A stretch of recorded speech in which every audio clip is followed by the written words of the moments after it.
Hey, Podnutzians. Welcome to Android App Addicts, episode 596. This is a realm of podcasting which isn't having 15 people doing editing and producing and marketing and all that kind of thing to where we have to have minutes and minutes worth of ads. We are community supported. We are real people, hopefully talking to real people, not tech journalists talking down to you like you're an idiot. Thanks to people like Matt Vitus, we are able to continue doing this podcast in a completely stress-free environment by supporting us on Patreon. Easy to support us, patreon.com/Android App Addicts. And talking about support, I am joined this evening by Josh. How is everything going, my man? Good. Things are going well. I am the said idiot you were talking about there that they talk down to. So if you feel like you need to, I'm here for you to bash on. And since Ivor's not here, I guess I have to bash back at you. Mm. Well, I would say I've literally now unsubscribed from a multitude of podcasts in general just because I got it won't stop feeling like they literally are talking down to you because they think they are some kind of elite podcast people or whatever. I like hearing real people talking about real things and kind of situations. So AKA we try to in air quote keep it real even when we don't have New New Zealand on the line. Yeah, Ivor. Hopefully everything's going well down there. How you doing, Dor? I'll say this: I'm doing okay, getting by. Trying to help my recently graduated son do something besides sleep till 3. Easier said than done, I'm sure. I know, and I was there. I remember I loved sleeping. Back when I was his age. So we'll figure it out. Yeah, his age and then some for me. Yeah. I'm being very nice because right now I would like to sleep 12 hours. So how's everything going with the fam? Good. Good. Yeah, I've just been working on the property for forever now. We got a freeze dryer, so I think it's broken. So that's good. We've had it for 3 weeks and it's busted. Damn. Yeah, it's freezing, just not drying. So it's actually a freezer, but not a dryer. But I got a hold of customer service and she sent me some files to update the software, and it just has a little USB A on the side of it. And so I put them on, and nothing was working. And I tried several different USB keys or USB sticks, and all formatted in FAT32, and it wouldn't do anything. So they actually are mailing me out a USB stick with Mm-hmm. I don't know what it is. If it's maybe it's a major update. I'm not sure, but hopefully it fixes the whole thing because it's been great and the food is fantastic that comes out of it. But if it doesn't work, then it's a really, really big paperweight. I'm gonna guess a couple of things. One, it's either made in America or made in North Korea. I don't know, something like that. But the USB stick, I guarantee you, the USB stick is literally going to be a 4 gig or smaller USB stick. Mm-hmm. And my guess is you don't have very many smaller than 4 gig.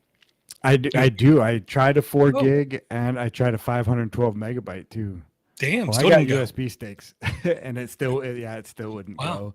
So Okay. they had the first files that, or what you do is you plug in the USB stick, and it just does a CSV dump of all the stats, all the different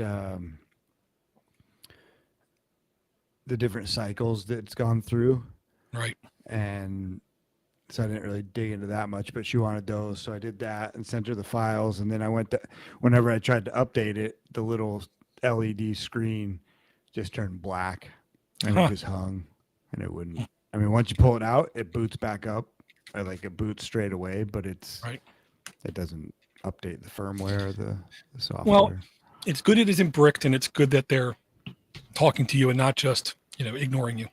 Well, I would hope that they would, man, because this isn't a Cabela's dehydrator, like this is, it takes up a pretty good portion of a counter, plus as a vacuum pump next to it. So it's a beast of a machine, Right. But I bought it for this particular season, which happens to be harvest season. And if it's not running, then I mean, it's been great for the tomatoes. We've had a bumper crop of tomatoes. And so I've just been slicing up the tomatoes and the little cherry tomatoes, and they have the consistency of styrofoam and the flavor of it's even more flavor than when you eat them fresh. Right.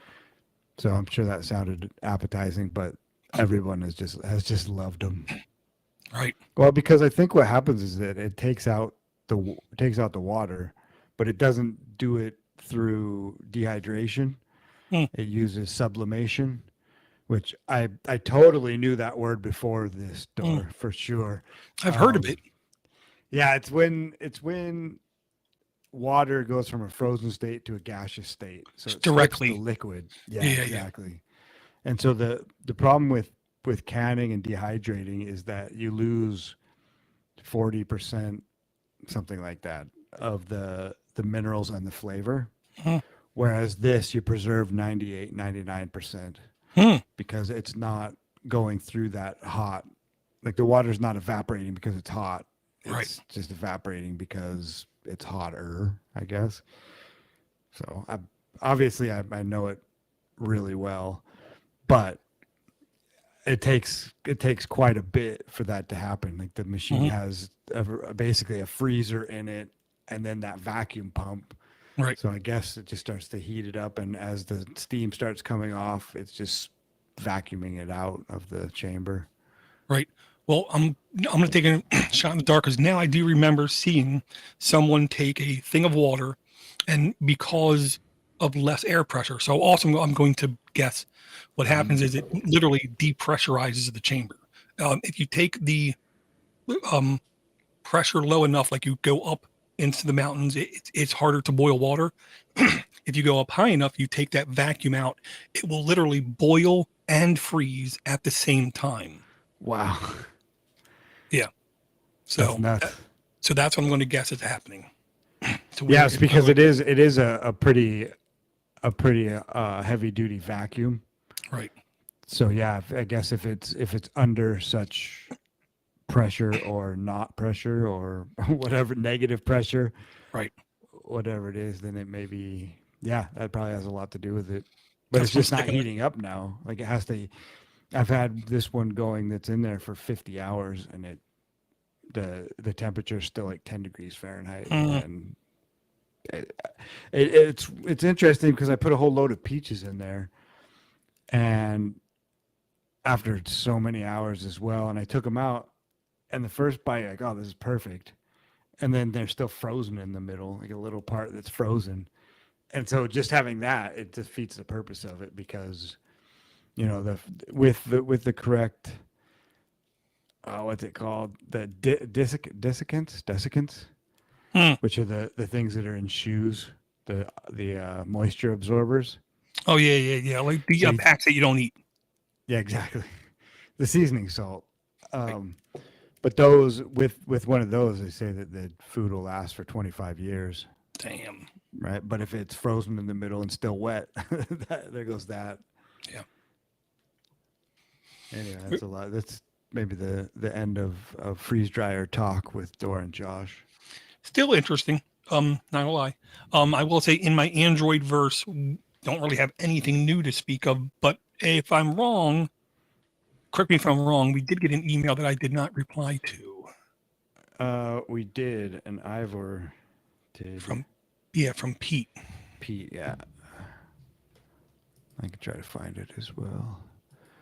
Yeah, I've got it here. If you want me to read it? Sure thing.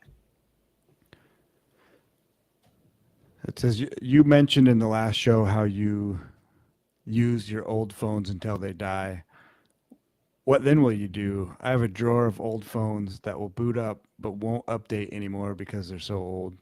Can you link me to something that really explains how to properly scrub my old phone so there's no personal information left? There are places around me that will recycle old phones, but I'm always worried I've left personal information on them. And so our accomplished colleague Ivor replied, and it's a very long reply, but it's quite funny. But I don't think I want to read the whole thing. Maybe we could put it in the Gotcha. show notes. But yeah, so basically he gave his old phone, a BlackBerry Storm, to his brother, who gave it to his brother-in-law or something, and then he left it on the counter one day, and his wife found it and threw all of his clothes onto the lawn Oh, geez. because she found a picture of Ivor's family on it, and so she thought he had a secret family. Oh, my goodness. And she was on the phone to her lawyer apparently when he came back. So it's unfortunate that Ivor's not here to recreate that story. Wow. But then Pete replied back with more comedy gold, and it said, "I would love to keep all my phones until I die, but I plan on being cremated, and I kind of want my special ashes request to involve a beach, not asking my son or daughter to toss my Moto X and Nexus 7 in the furnace with me." So yeah, there's a bit more, but thanks for the email, Pete. And then I had replied to Ivor asking him if he had a drawer big enough for all his phones, but No.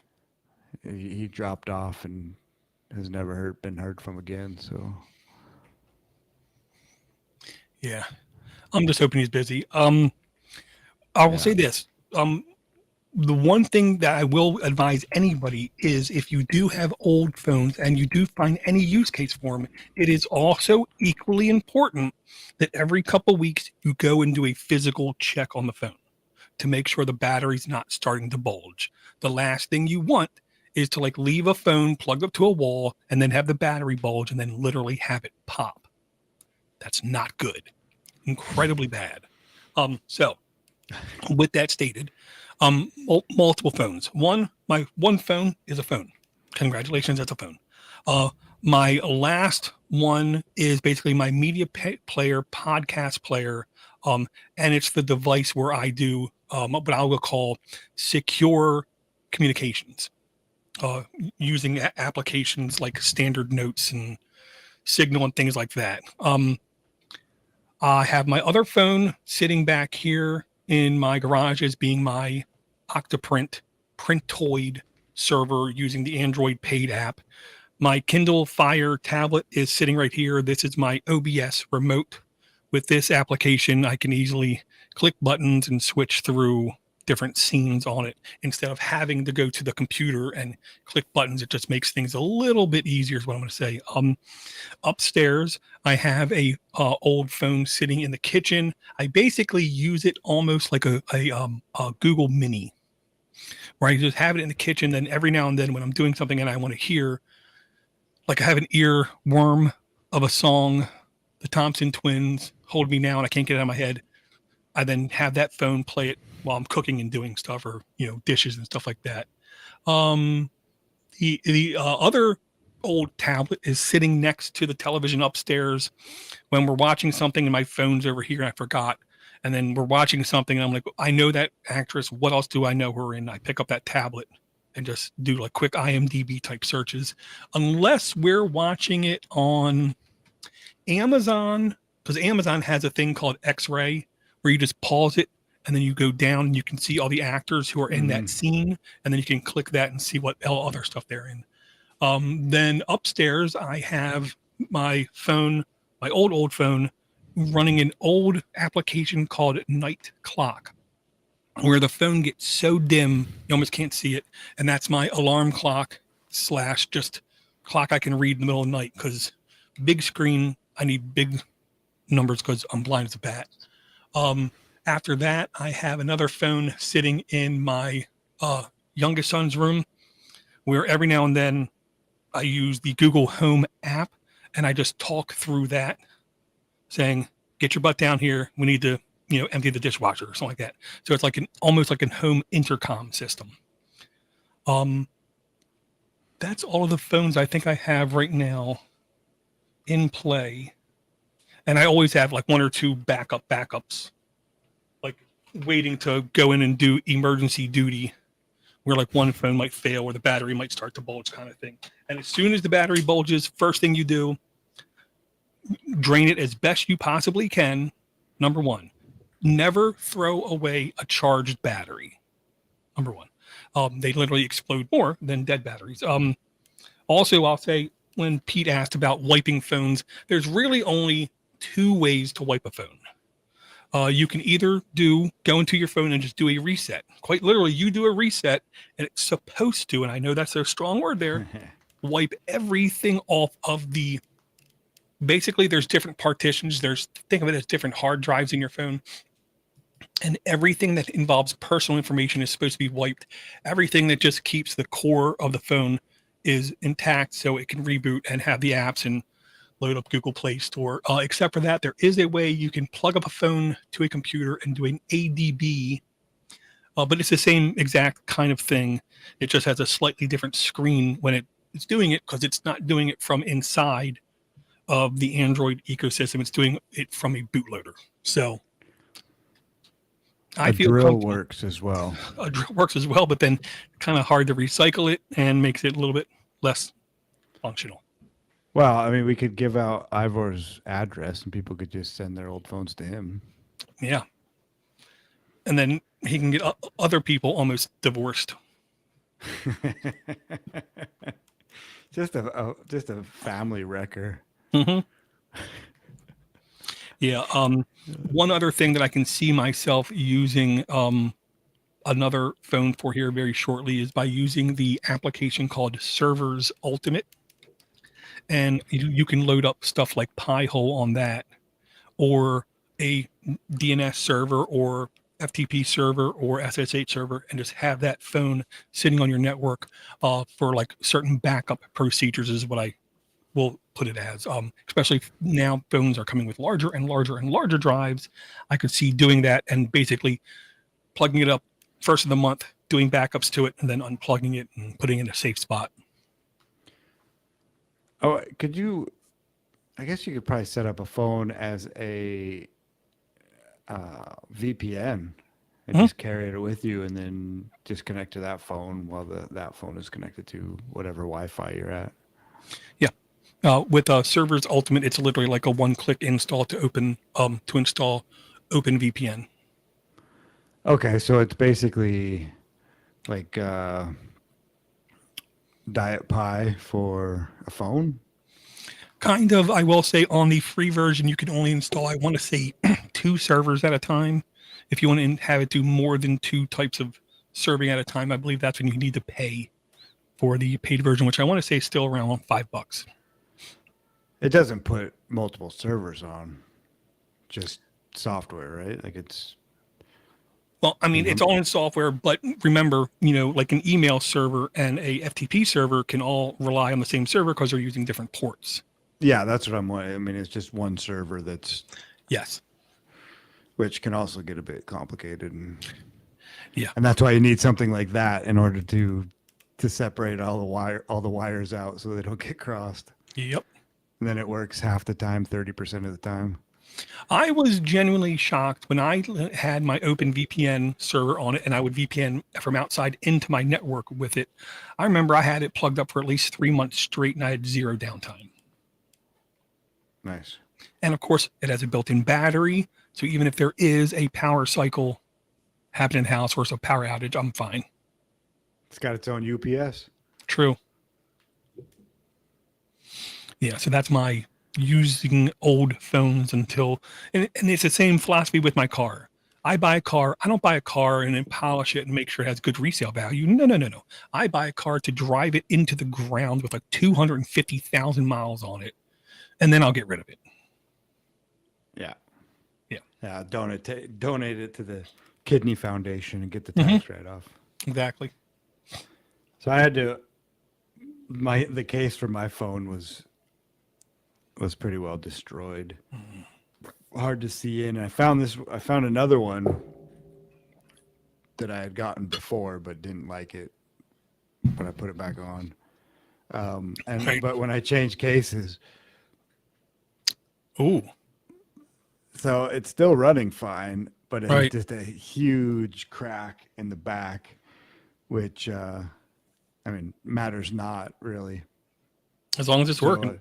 Yeah, it's working, but I think the camera's all scratched up and stuff too. So, but then I was thinking about it today. I don't know. I mean, I'm just going to destroy it. You know, I've had this phone for a long time, as you well know. Mm-hmm. And I just don't know if I need to get another phone that just goes in my pocket full of dust and nails and whatever cat poop that's in there. No, I don't have cat poop in my pocket. It was a joke. But and it just gets scratched up. I mean, I buy full-on cases, but still, like, how long does it take before it is scratched up and in the same condition this one is? Right. Yeah, and it only takes one grain of sand to get in between that case to have fun. And the cases, they don't keep everything out. They can't. It's right. There's like sometimes there'd be a huge stick in there or something. I don't even understand. Mm-hmm. It's above my pay grade. Right. I will also say, in the Android verse news-wise, I'm not really seeing anything. You know, the foldable thing still is moving forward. The Google Pixel foldable, as soon as they launched it, they like recalled a bunch of them because they were literally breaking on like the first day kind of thing. Except for that, you know, we are just having more and more people try to insist that the future is foldable. I'm still going to say I'm not convinced. I wouldn't be shocked if phones once again get smaller, just because, you know, everything that's old is new again, kind of thing. And then Nokia takes the reins as most prominent cell phone company in the world. It could happen, is what I'm going to say. In the realms of the internet, there is one topic I just wanted to talk about because I couldn't really figure out a good way to bring this up anything else. So what I'm going to say is Reddit is experiencing lots of problems, not as much as Twitter or, you know, whatever it's called now, whatever. But Reddit is having API issues to where they're literally charging some of the people offering software just outstanding amounts of money that they cannot possibly pay. I still haven't heard of a good substitute like with X or Twitter or whatever. The Noster stuff that I'm seeing looks like it is a perfect fit, dare I say, for Twitter. And I like the fact that now I noticed in the app that there's literally like a live button to where you can literally just watch some live stuff right through it. I was looking at a Noster Nest before we started. So yeah, I think we should try that sometime too. Is that what it's called? Go live. Well, there's a couple of them. There's Zap.streams, I think. I haven't looked into that one. And then Noster Nests. But yeah, I would be keen on that. And I'm just a proud papa here that you brought up Noster in a conversation, Door. Well, I mean, it's a real thing that is at least getting some traction, I will say. And honestly, the type of traction it's getting, the more I look at it, the more I like it, because I'm not seeing a lot of celebrities. I'm not seeing a lot of people I really don't care about. And I'm not seeing a lot of conversations that makes me just like shrug my head and face palm everything I see. No, that's dated. One of the new alternatives to Reddit is something called Lemmy, Lemmy. This was one of the things that I was going to honestly ask you, Josh, if this was something that you have looked at or something that you were aware of, because it does look like it is self-hosted, and it does look like it is one of the like newer, like a Web3 kind of thing going on is the way I'm going to put it. I love, and I know with the original Reddit, you can literally self-host it yourself as well. This one just seems a little bit more modern is the way I'm going to put it. And it's lemmy.ml, not MIL, thank God, ML. So yeah, this is the kind of thing that I'm going to at least try to play with a little bit, see if I can find communities in here that aren't like completely nutcases, and see how much it is, because you could easily see that there is tens of thousands of people if you click on the communities link at the top of the page. So I'm just interested in this, and I'm gonna keep my eyes on it. Still looking for a good Android app for this. It's not easy. Yeah, I was just trying to see what it is. Looks like it creates a RS feed as well. Yeah, it does have RSS baked into it too. Yeah. But there's nothing that really joinlemmy.org.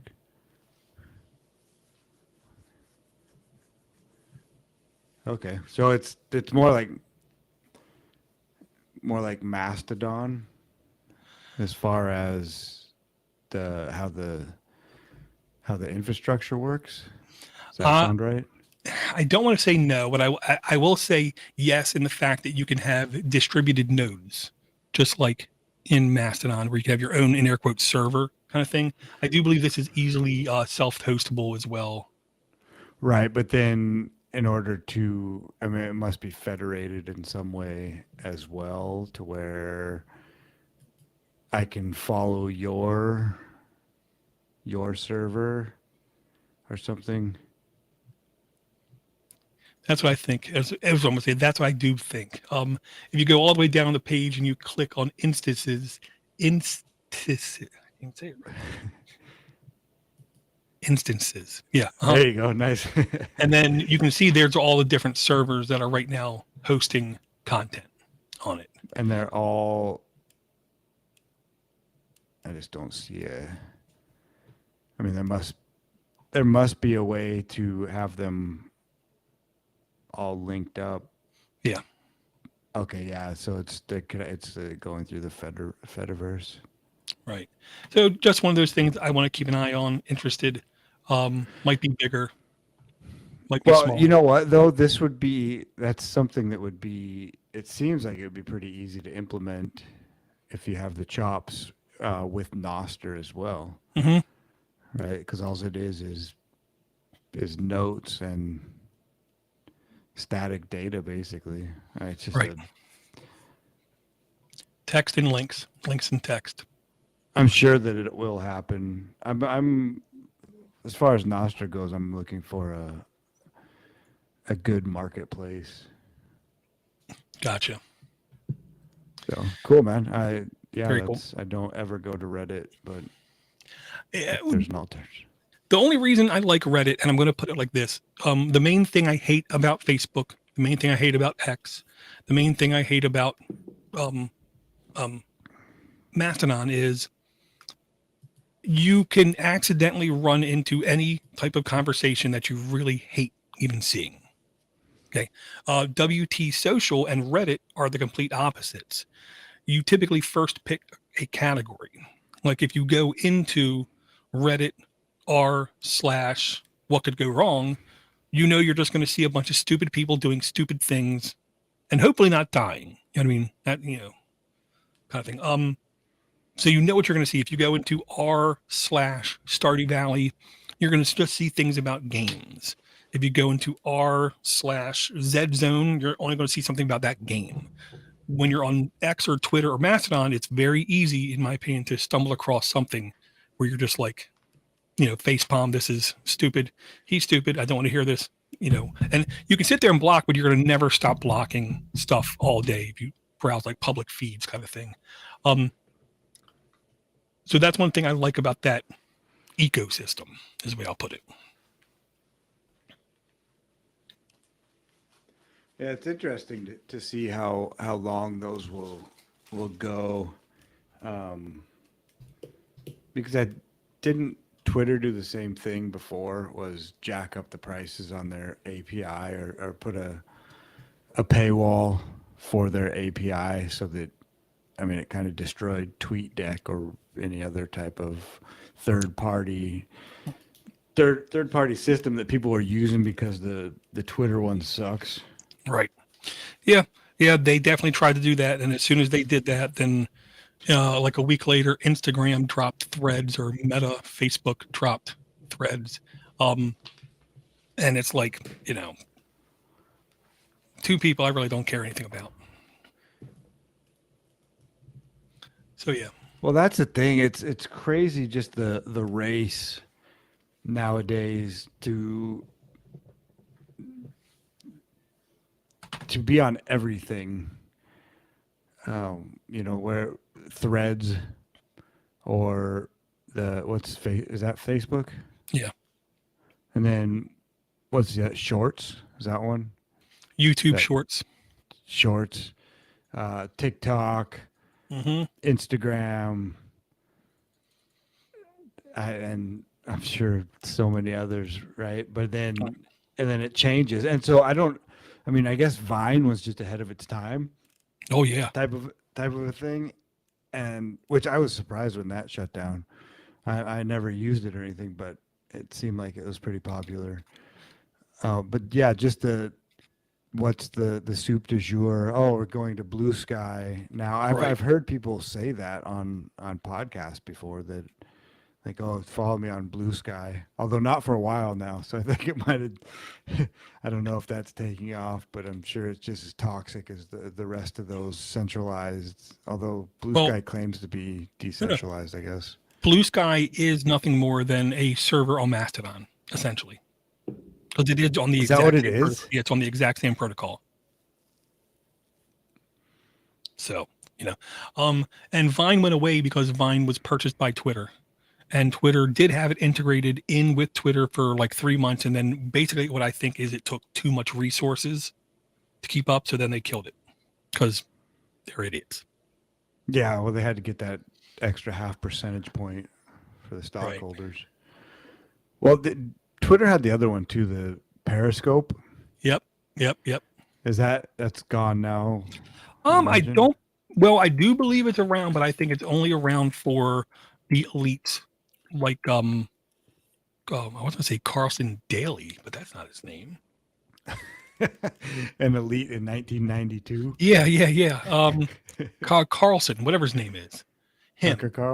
Tucker Carlson. Yeah. I was thinking that was his first name. Yeah, him. He's on it, I believe, and it's using the exact same kind of technology that Periscope was using. It's just for Elon's personal feeds and announcements and that kind of stuff. So it's almost like a station. Mm-hmm. I'll go for that. Right. Well, and that's where, there's so many good options, but I don't know how anybody, like if you're videoing yourself and putting it on to all of these different platforms, you're spending your whole day doing it.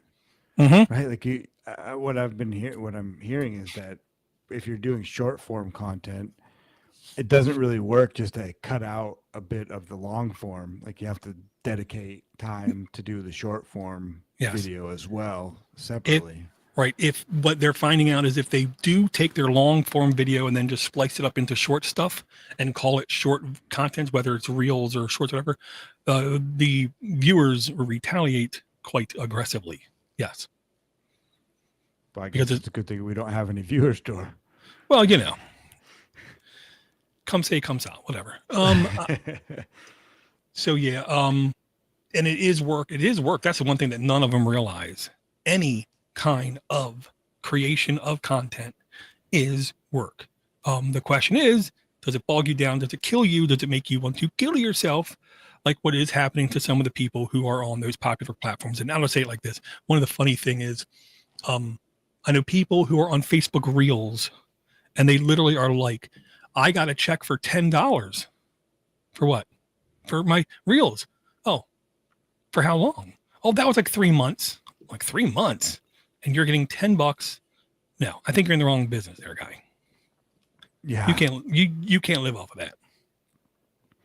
Well, there are alternatives as well with well, for music anyway now, the including Wave Lake.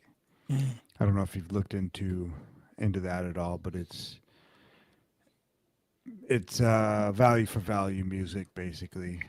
And so you can boost Satoshis to different artists, and they're making it to where some of the podcasting 2.0 developers are creating ways to be able to cleverly edit your RSS feed to put in splits for the musicians, and you can set it to where you can play their song and then they can have all the boosts that come in or whatever from that.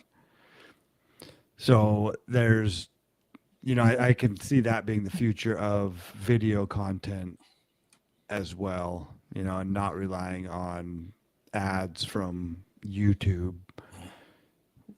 Yeah. Just Anything to cause disruption or cut out the big guys, I'm always in favor of. and that's where, I mean, you know this, but where Bitcoin shines as well, and just being able to go directly from my wallet to your wallet.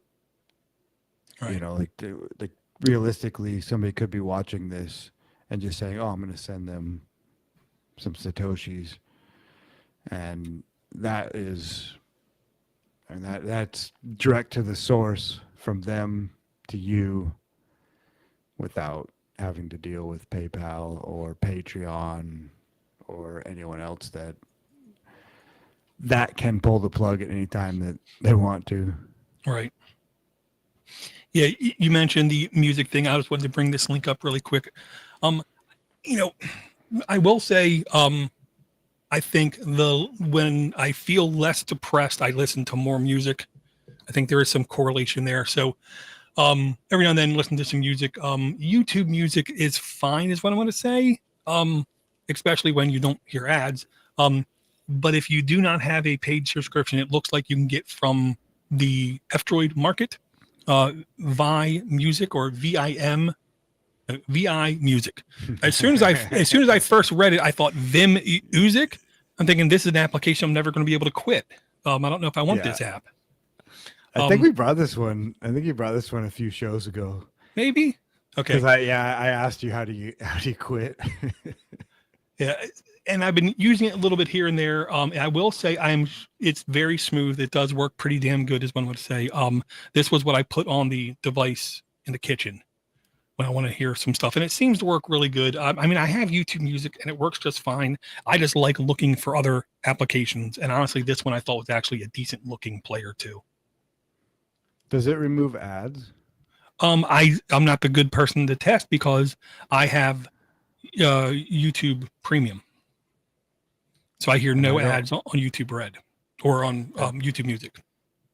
I don't listen to music very often, so I'm not a good person to test either. Ivor, right? Yeah, so I'll say it just seems like it works. Decent app. Not really doing a lot of music stuff, but I thought it was cool. So fun do you name have as well? Oh yeah, great name. So do you have any apps that you've discovered? Oh, you didn't tell me I had to bring App Store. You don't have to. Yeah, I haven't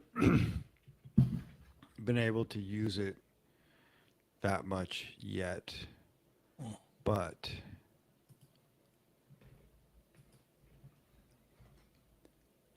It's called Onyx, ONX, Hunt, GPS hunting maps. And this has been a product in the United States for quite some time, but it's just been released up in Canada. I'm pretty sure it's just released in Canada. At least the maps for it are.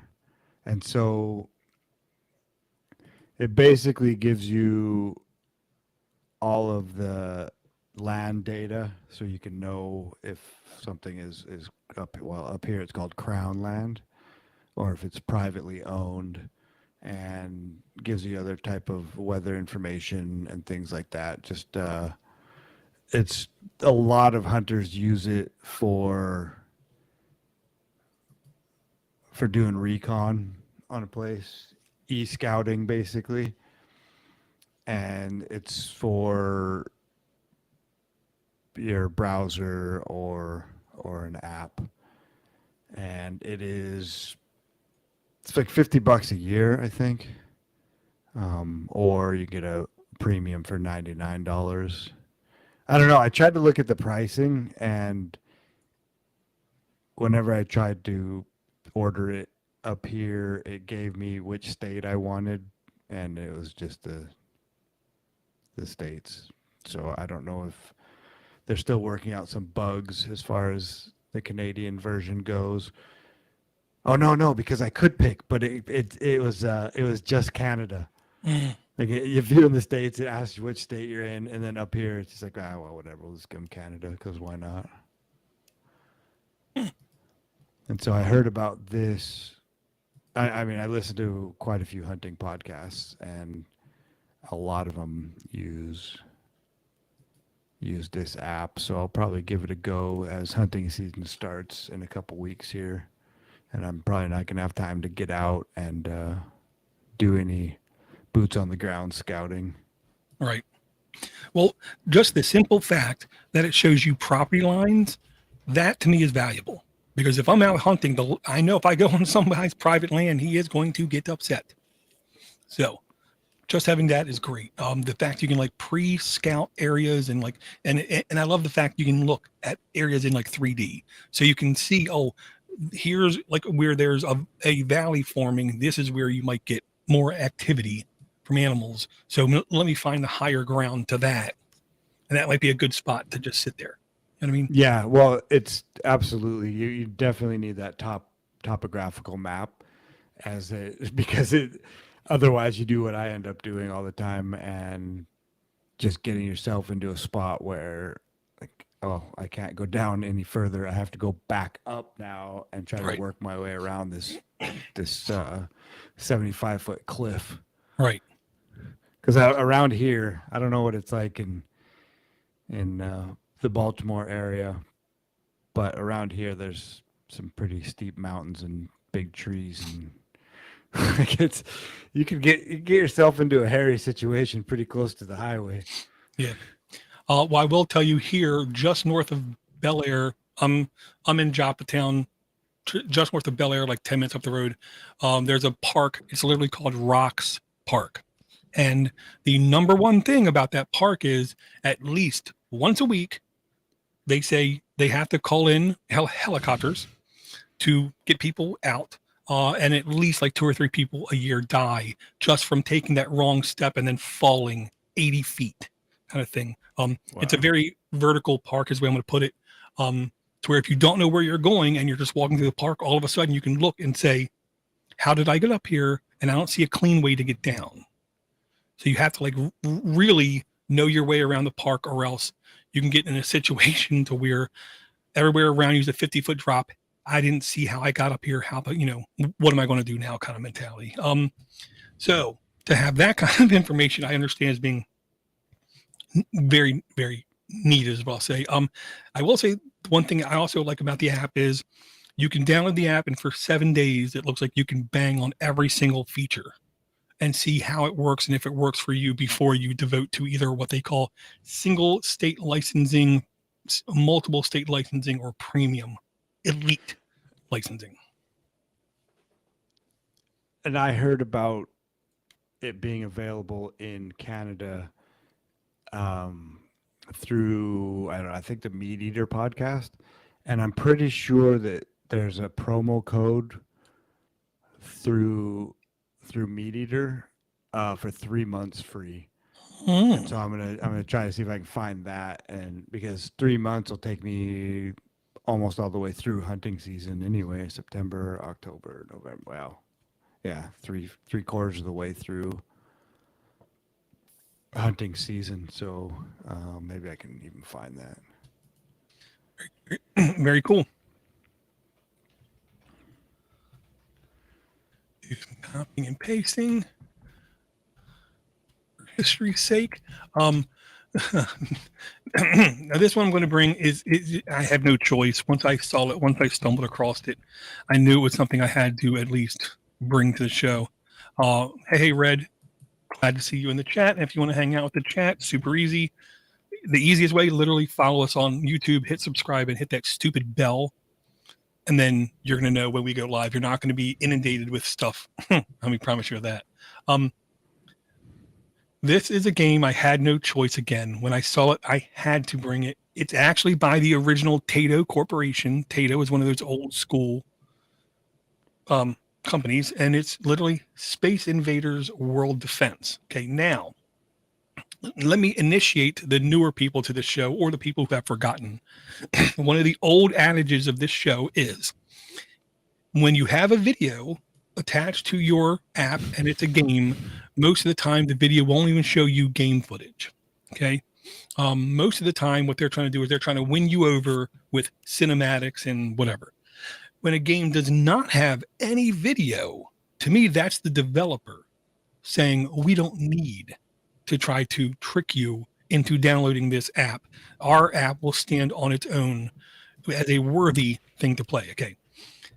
Space Invaders World Defense from Tato Corporation, 2.2 average reviews out of 50,000. E4 everyone, updated August 13th, 2023. No data is shared with third parties. No data is even collected. So you don't have to worry about any data issues whatsoever. And what this is a AR game, is the way I'm going to put it. You load the game up, it turns your camera on, and all of a sudden, Space Invaders, in air quotes, are all around you. And your job is, of course, to shoot the alien things and then win, hopefully. There is some advanced things I'll say that happen that when you're looking through the camera and you're seeing AR, and then it like sometimes does transport you to like a virtual world to where you can, not have to worry about looking around kind of thing. But I'm sorry. I just thought this was well worth my time. It looks like the game is literally still completely free, which is a plus. No data collected. It's hard to go wrong, is what I'm going to say. Hard to go wrong. 1.8 average reviews. Yeah, mine says 2. So it's not like a 5-star rated game. Yeah. No. Most of the ones that I can see there just say it's broken. Yeah. Well, my belief is it's one of those things, because it isn't a very old game. If you take a look at the release date, the actual original release date was only July 17th, 2023. So it hasn't even been out for 2 months. There's certain things when you're dealing with cameras and hardware that is phone specific. So more than likely they are busy working through bugs, is what I'm going to say. Bugs. Sorry. And then hopefully here the game will just get tighter and better as time goes on. And with a company like Tato behind it, I got to believe they don't want garbage out there.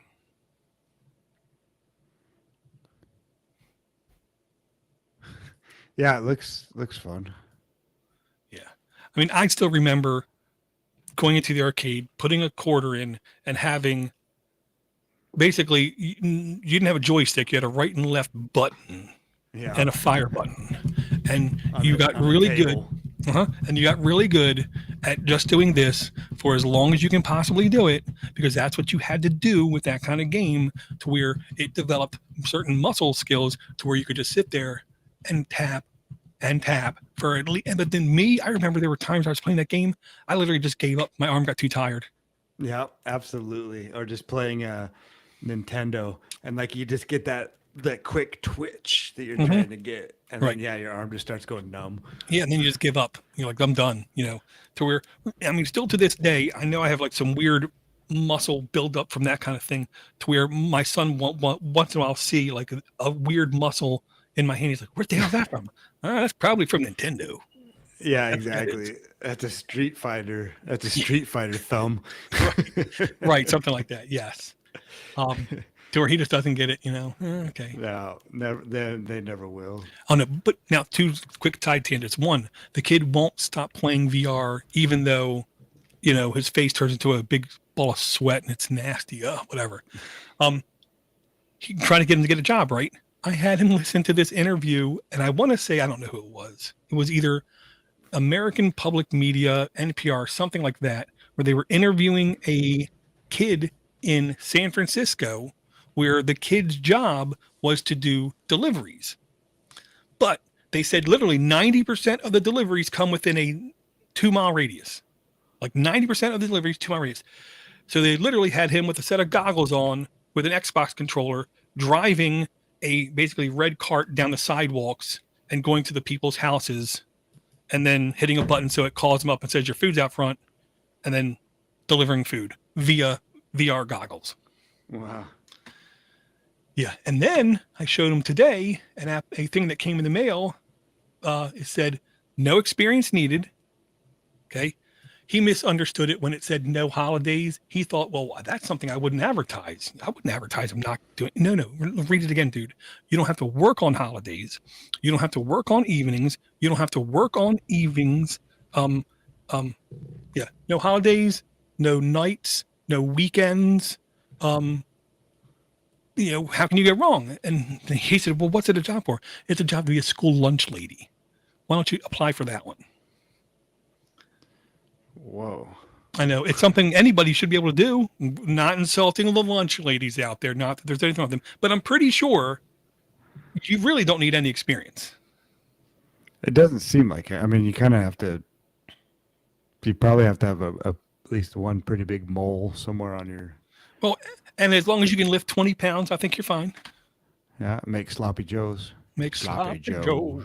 Exactly. But yeah, that's so another one that no one will probably latch on to that's under the age of 40. That's okay. Yeah, and then he turned to me randomly today and says, "Is it worth watching all the Rocky movies?" Me and my wife basically completely agreed. 1, 2, 3, must watch. 4, watch once, never watch again. 5, never watch ever. And then you can watch 6, maybe the best Rocky, up against the first, and then watch the Creeds, because Creeds are good too.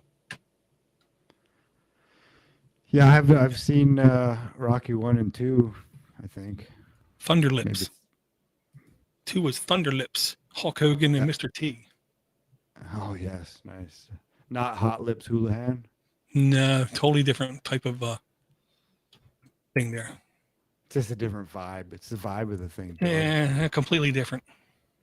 Yeah, that's something, too. If anybody has never watched the series MASH and you're looking for something to watch, start that from the beginning. And that is an excellent television show. Completely different from the movie. I watched the TV show, and I was, Jamie Farr. How can you go wrong with Jamie Farr? Freaking funny. And then you watch the movie, it's like, whoa, this movie's really serious, man. I'll go back to the TV show.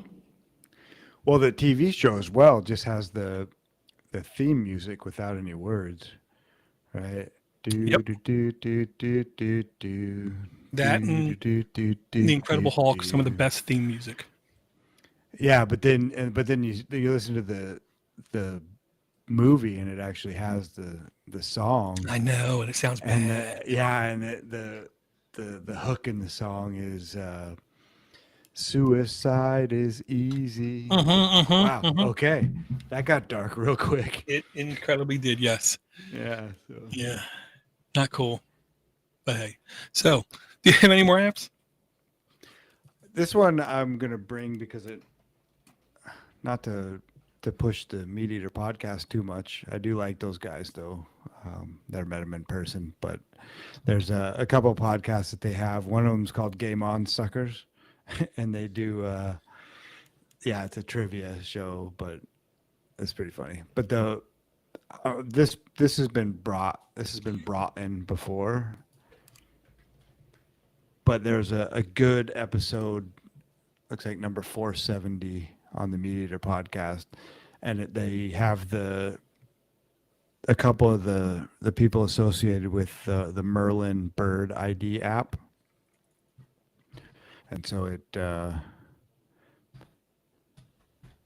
basically you record the sound and it tells you what bird it is, but they're using the app for identification. They said on there that they don't take any metrics or any data at all. That'll probably change at some point. So,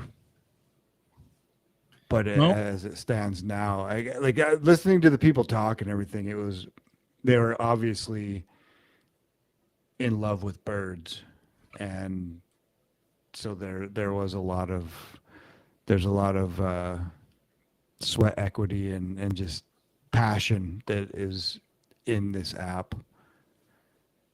Right. Again, I got to go on a tangent. I was listening to, I can't remember if it was Science Weekly, Science Quickly, or another science podcast. It was one of them where there was a guy who realized, 99.999% of all the bird calls and bird sounds that we know of are birds in the daylight, to where they're easily identifiable and easily recordable. Then we have different birds out, and then this guy's like at night, especially when birds are migrating and flying, they make completely different sounds. So it was like basically his job for like 20 years. He's been trying to record basically up in birds and trying to make intelligent deductions to which birds it's not, to which birds it could be. So this would be, I think, a great test for this application when it's dark out and you hear a bird, because it happens. Run this app and see if it can pick it out, because that's the most difficult way to identify a bird, because quite obviously it's dark and it's hard to see them. So I thought that was very interesting. This is an app I do leave on my phone, just so when me and the wife are trying to go to bed and the dog out back and around the corner finally stops barking, and then it sounds like there's this bird right outside our window, I can record, say, "Oh, honey, it's this kind of bird. It's only going to be around for a couple more weeks. Don't worry." And of course, she'll just want me to kill it.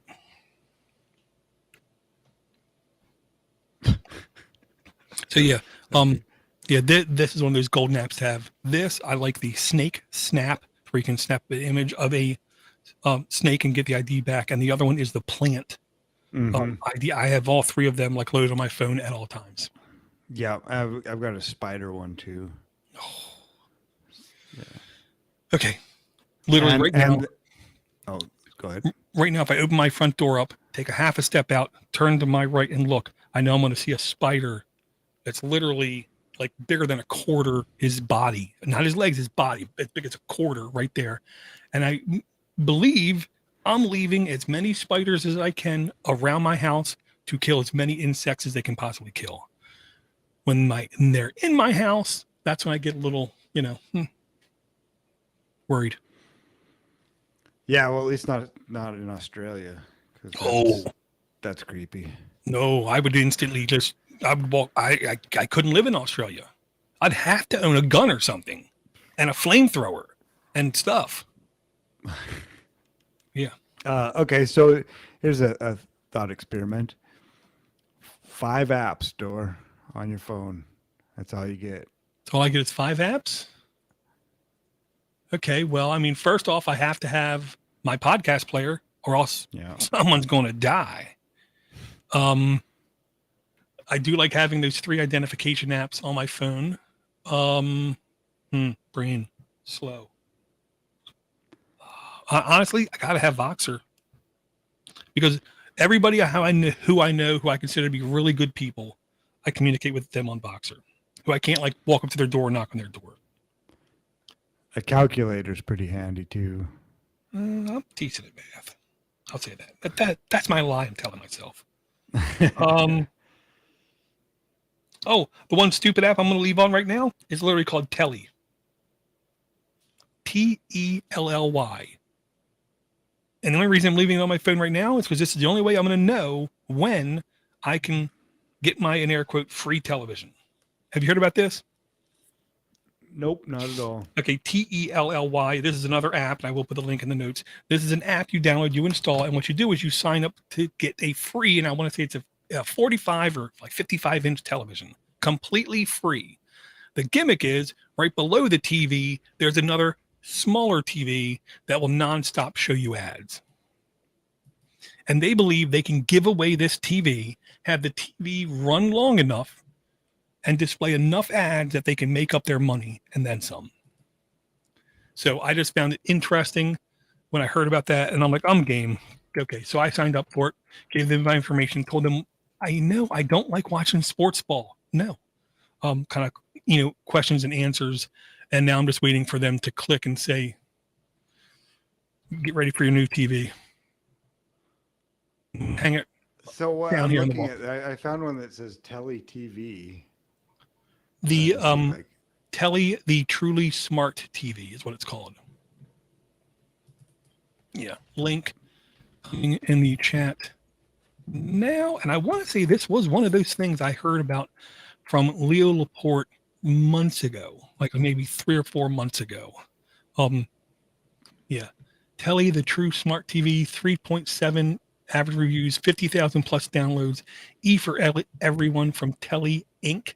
Updated August 18th, 2023. Data safety. This app may share these types of data with third parties, personal information, of course. No data is collected. So they only share, all the data they get goes directly to third parties. They don't save data. Okay. Data is encrypted in transit, and you can request that your data, you can request your data be deleted. Okay, sure.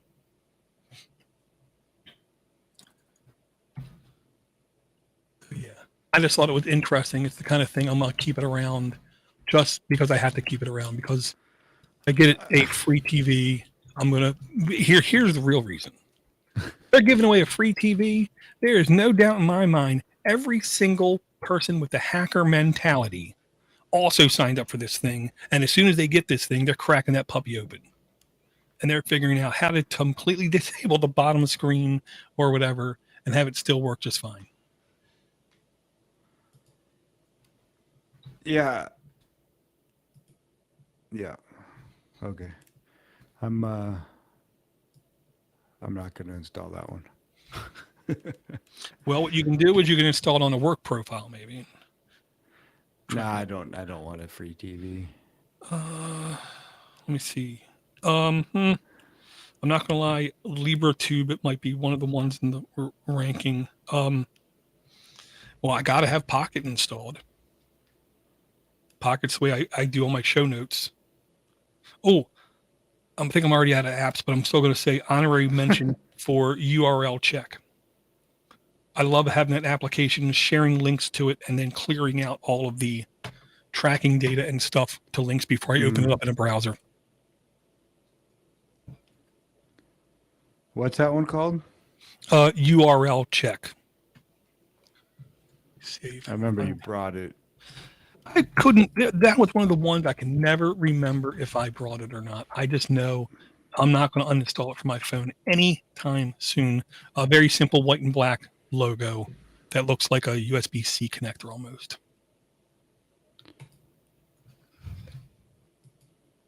Yeah, I'll tell you the app that is probably shot up, because I'm still using the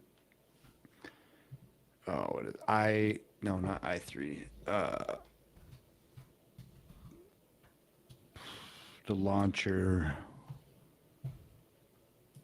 This one. Oh yeah. I know what you're talking about. And so basically it's the apps that I've used the most. Mm-hmm. Basically just go from the bottom and weave their way up Right. to the top left, where Podcast Addicts has been a long, steady placeholder there for the first spot, but Amethyst has probably climbed the rankings faster than any other app on my phone. Right. Maybe it was this one, AIO Launcher. AIO Launcher, that's what it is. Oh yeah, yeah. I still have that loaded on older devices because it gives me everything I want right there with minimal clicks.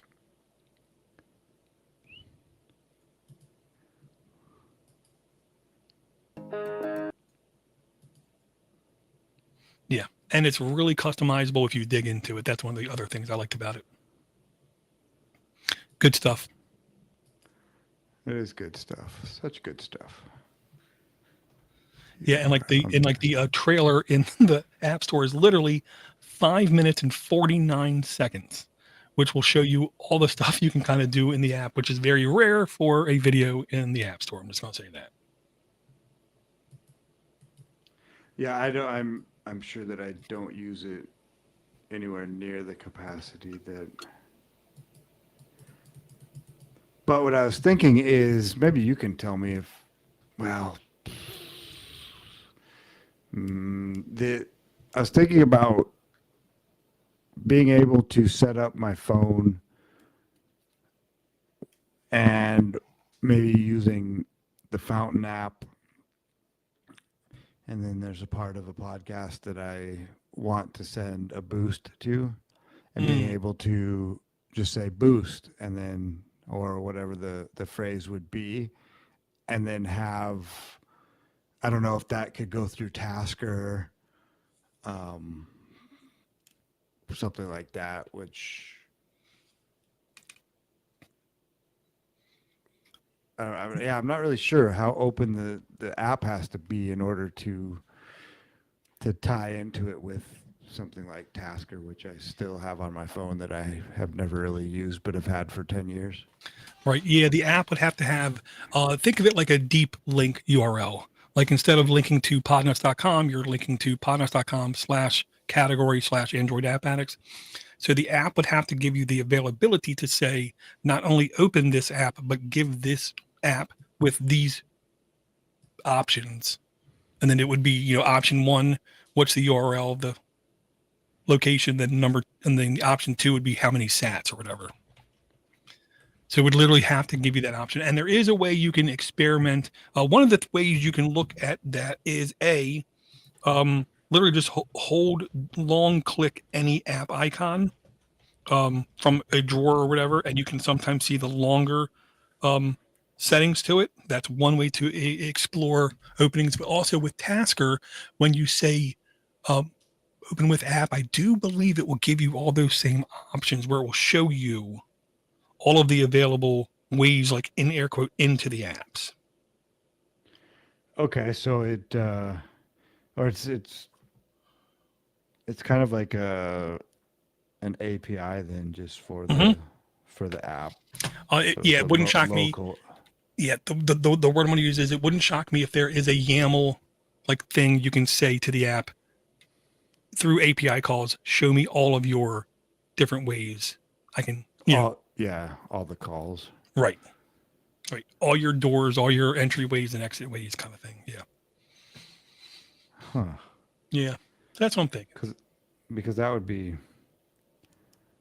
interesting. I mean, I don't really use Fountain that much anymore, just because it just feels clunky compared to Podcast Addicts, and I just have it's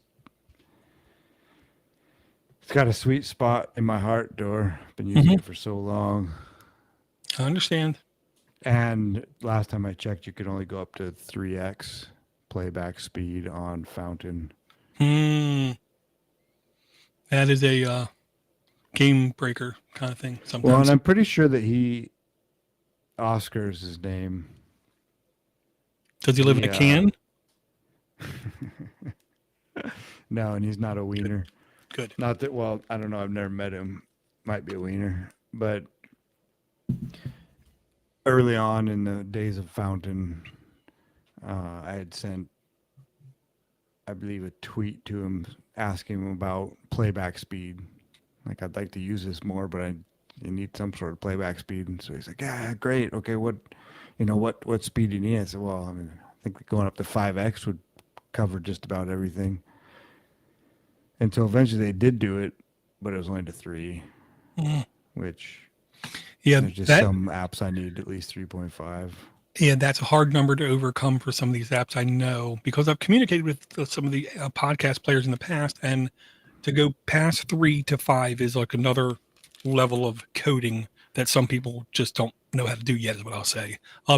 And Xavier with Podcast Addict made it sound like in no time soon as anything, you're going to see go over 5x. I'm like, okay, sure, whatever you say.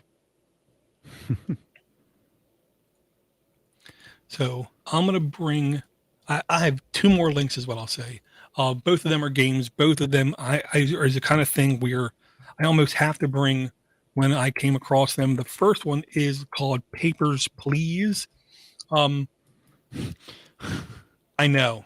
What I'm going to tell you right now is this game is fantastic when you don't want, a shooter, and you don't want Twitch type gameplay, and you don't want mazes, and you don't want rogue things. You don't have to worry about experience. None of that crap. Okay. Basically, you work at the desk of a country in, I'm going to say Eastern Europe.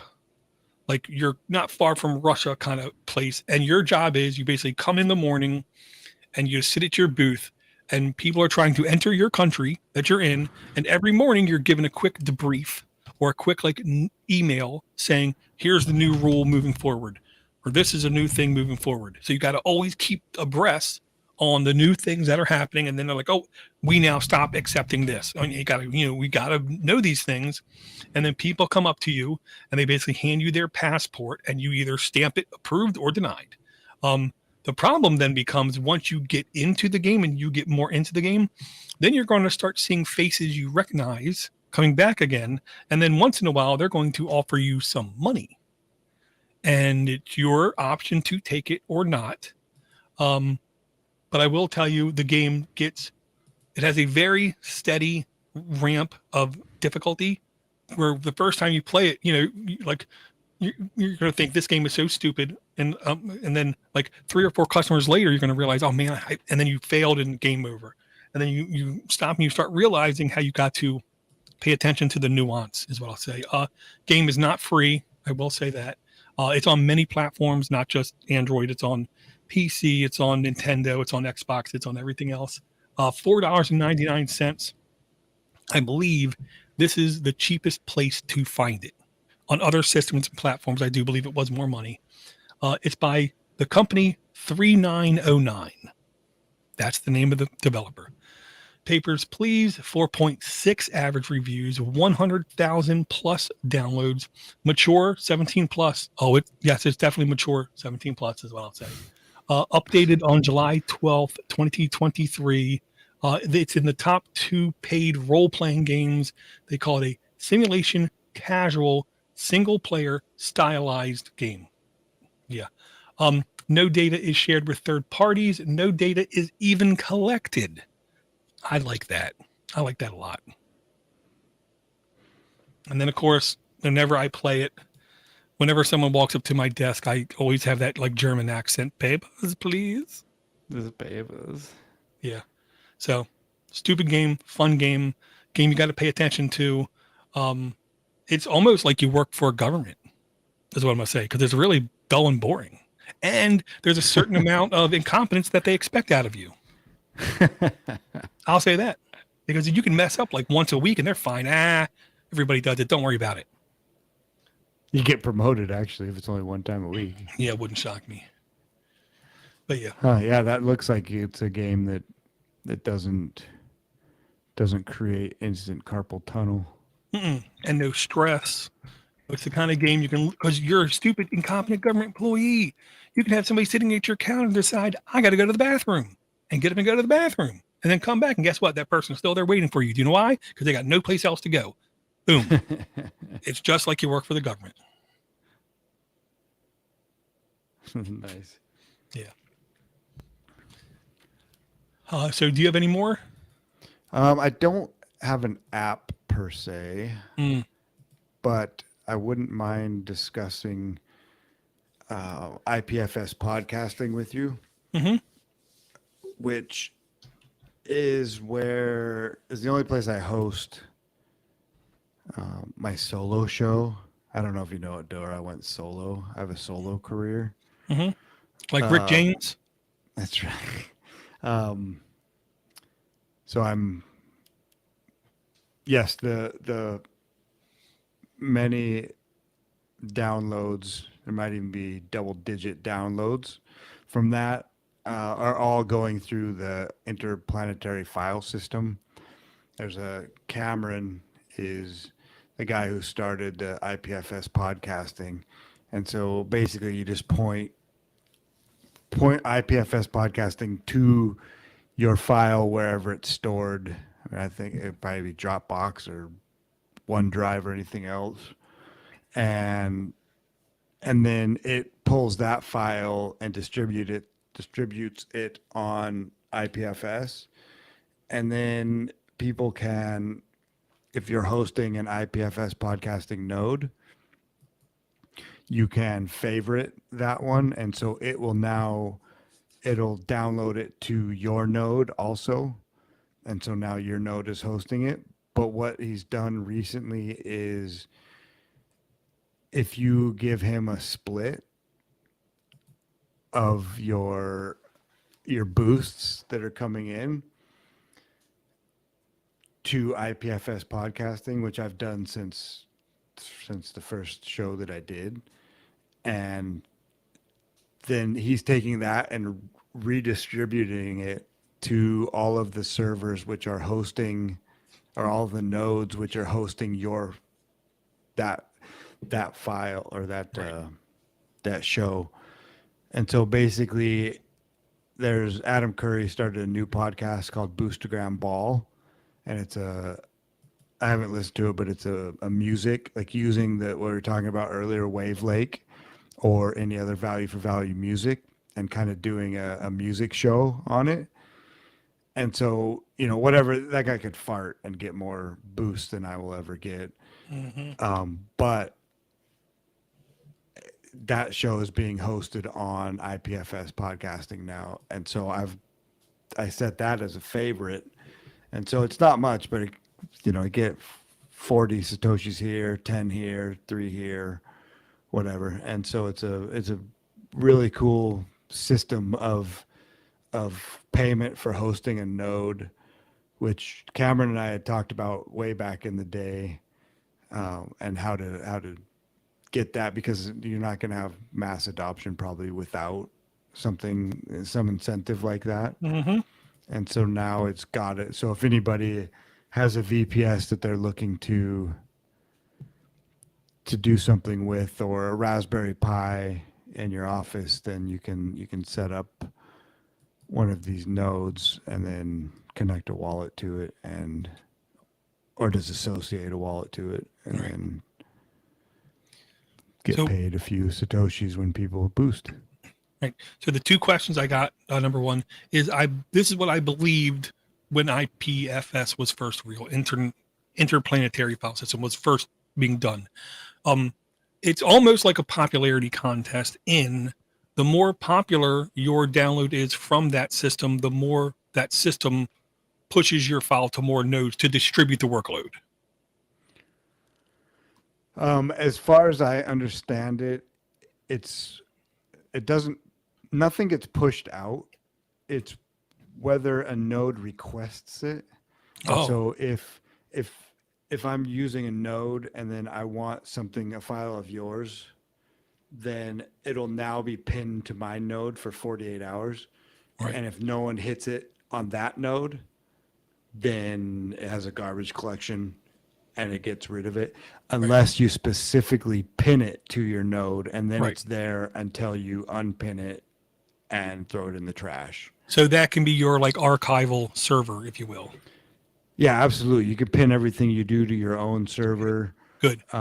Because that's the thing. I always had the impression that if it wasn't popular enough, it would literally die off and then not be on the system anymore. No, if you pin it, it'll stay there indefinitely. Good to know. Good to know. So then number two, if I set up my own node and I want to get as many sats as possible, then it is almost like a popularity contest. I want to try to find what is the most popular podcast or distributed content on the IPFS system, and I want to host that myself.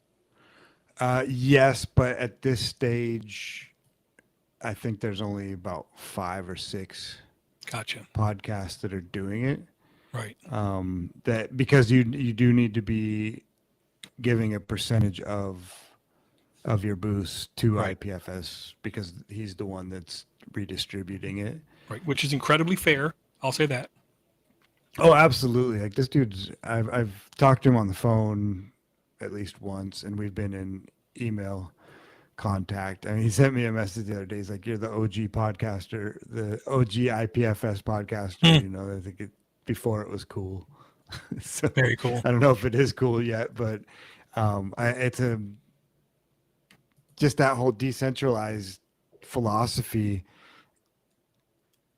and for podcasting, right? Like nobody can shut all these down, I don't think, easily versus Libsyn or whomever. What's the one that you use for your RSS? The Well, I still piggyback on FeedBurner. FeedBurner, right?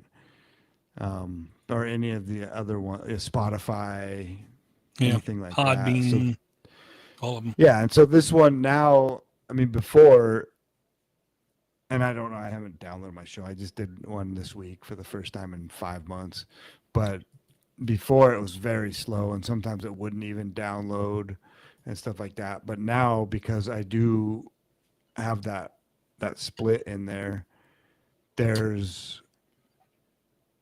19 nodes which are hosting all of well, 16 there, but yeah, that are hosting all of the shows. And so it just creates a more resilient network and just a faster, it seems to be, you might even be able to stream it now. Before you couldn't really stream it. You had to wait for it to download. So I think he's working out the kinks on all of that as well. But it's a good project that hopefully will get more legs. And feel free to reach out to aa@podnutz.com if you want any more information about it, or you can go to ipfspodcasting.net and poke around there. It's fairly rudimentary website, but he's also a single dude working on this as far as I think he's had some help, but it's mostly just one schmuck like us. I understand. Yeah, I got 38 more months till I can retire. One of the things when I do retire from my 9 to 5, I would really like to pick up some kind of project and like help with it in any way I can, kind of thing. So it might be the kind of thing I might leech onto. Yeah, cool. I'm sure that he would welcome any help. He would never let me look at the code though, because he, just like everybody that well, not everybody, but me in particular, you don't want to see the spaghetti code. You don't want to see and that's how a lot of developers feel, I will say. Okay, I'm going to bring this game up. It's going to come with a caveat, and that caveat's going to be, you got to be old, or I'm really sorry, you're not going to get the connection. Back in the day, we had PDAs, personal digital assistants, where you would have the green screen, sometimes like gray screen with black letter, or and then you would sometimes find games on those systems. One of the games that was very popular, I think, for a very short period of time was called Dope Wars. Dope Wars was quite literally, you would like load it up and you would go to Brooklyn. And then this was cheap in Brooklyn. You would buy a whole bunch of it, hop over to Manhattan in the game, and it was more expensive, and then you would sell it. It was almost like day trading stocks, but you were trading in narcotics because it was dope wars. I then found this game, literally stumbled across it, and I believe it was r/Android apps or new Android apps, something like that. And it's literally called Galaxy Trader Space RPG from HF Games, 4.6 average reviews, 5,000 plus downloads, T for teen. It is currently on sale for $139, at least here in the United States. Updated August 9th, 2023. It's a single player game that they call stylized and offline. No data is shared with third parties. This app may collect performance and device data.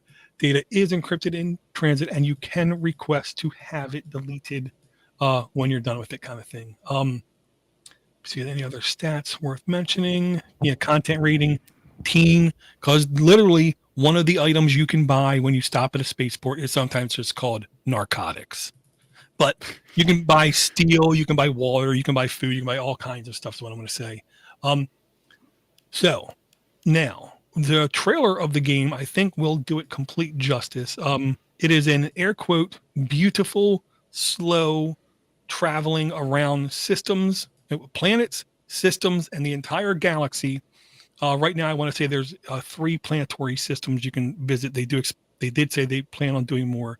You basically fly around, go to space docks. You can buy technology, scrap metal from one place, go to another place, and try to sell it for a profit. That's basically your only thing. Nobody you meet in this game is going to try to kill you or shoot at you or anything. You literally just fly around, and the flying around, I will say, it's definitely not a super modern, like realistic look, but I did find it to be an extremely nice, like pretty, just fly around kind of look.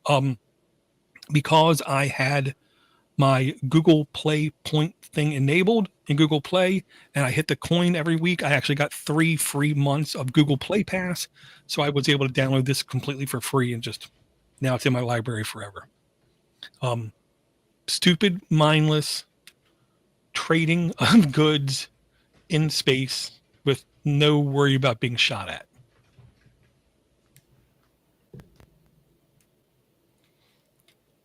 So yeah, this is my calm, relaxing game, is the way I'll put it. What is the? I brought this up before. What's the game? The graphics remind me of not Firefox, not Star Fox. The Star, I think it has Star in it. Star Fox. Is it Star Fox? Star Fox is the one with Fox McCloud. Yeah. Flying around and shooting stuff. Yes. Yeah. Yeah, it's sort of reminds me of that a bit. Yeah. The plane, you can get different kind of spaceships. One of them is very much like that spaceship from Star Fox. Yeah. Part of this looks like it's one of those games where, and it's actually the first one that I've seen that it's $1.39 here as well. That's so rare. Using some sort of parody, which is the way it should be, but that's okay. But it looks like one of those where you play it for a little while and then it says, "Oh, do you want to buy some gems or some tokens?" Does it do any of that? Like, no in-app purchases, no ads. Oh, that's cool. That's good. Yeah, and there's not even a fuel meter. If you want, you can literally just fly around the entire time and just look at stuff. Yeah. Sweet. I do like you can request that data be deleted. It doesn't say that they will delete the data, but you can request it. You can ask. Yeah, you can. Yeah. Very cool. Okay, so we've definitely been going for more than an hour. Did you want to do another app or an app rundown, or? I don't really have anything. If you wanted to, I've got a few minutes. If you wanted to blast something else out. or we I can just like do a I don't. rundown. Yeah, I don't really have any other apps in the lineup. This was literally, like everything I had, everything I could find. I will say, and I will say I do find more ways to find more apps. So, you know, I try to only pick the cream of the crop. Cool. So, in no particular order, apps and topics that were discussed on this episode are Galaxy Trader Space RPG by HF Games, PayPal's Please by 3909, Space Invaders World Defense by Tato Corporation, The Merlin Bird ID by Cornell Labs. I don't know, we didn't even talk about that it's put out through by Cornell. Yeah.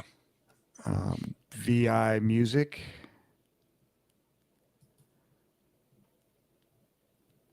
We discussed what we think is a Reddit clone called Lemmy. URL check. We did speak about AIO launcher a bit. And Telly, the Truly Smart TV by Telly Inc. And Onyx Hunt by Menon. I lost what it's by, but it's by Onyx. And I think that was about it. And some good chat with Red in the chat room here. We try to go live on Thursdays, 6 p.m. Pacific time, the only legitimate time zone.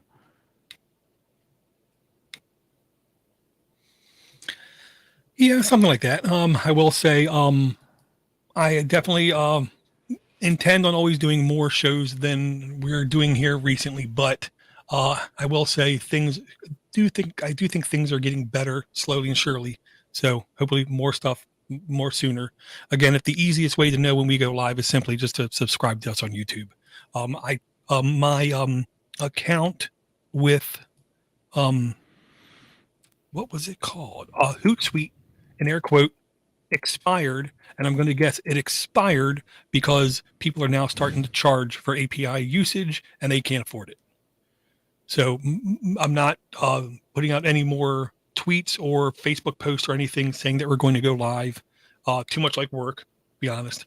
I will try to do more in the Discord notifications kind of thing, and I will try to find other places where I can post that we're going live with, where it's easy and simple is what I'll say. And if you want to know more, it's very easy. Again, aaa@podnutz.com. If you want to send us an email, I want to thank Pete again for the email. Pete's one of those dedicated guys, always does good stuff. And hope everything is going well with Ivor and Josh. Thank you for coming out. Yeah, it's fun, Dor. We should do this more often. As long as we don't break up any families. So I'll say with that said, thanks everyone for downloading, for subscribing, for coming out and watching live. WTBM123. Thank you for stopping by in the YouTube chat, and we will hope to talk to everyone again real soon.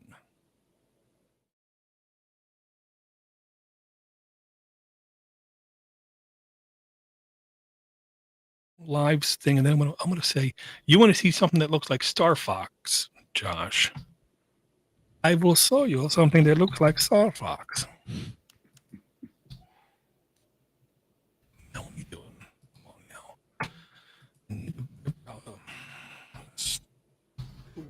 Store.steam powered. It's called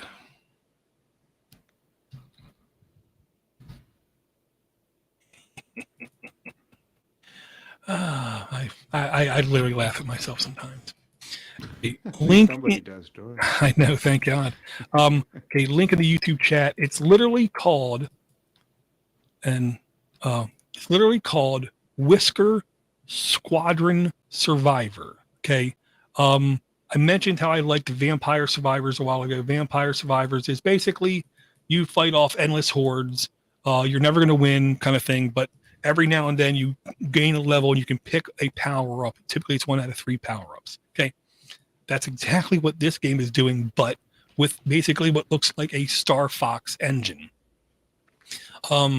You fly basically through like, I don't want to say tunnels, but like you are on rails. So you're flying down this one-way thing and you basically got to shoot everything you can. And every now and then you collect enough points or whatever to where you can unlock better weapons, better moves, better shields, better anything, like all kinds of stuff is what I'm going to say.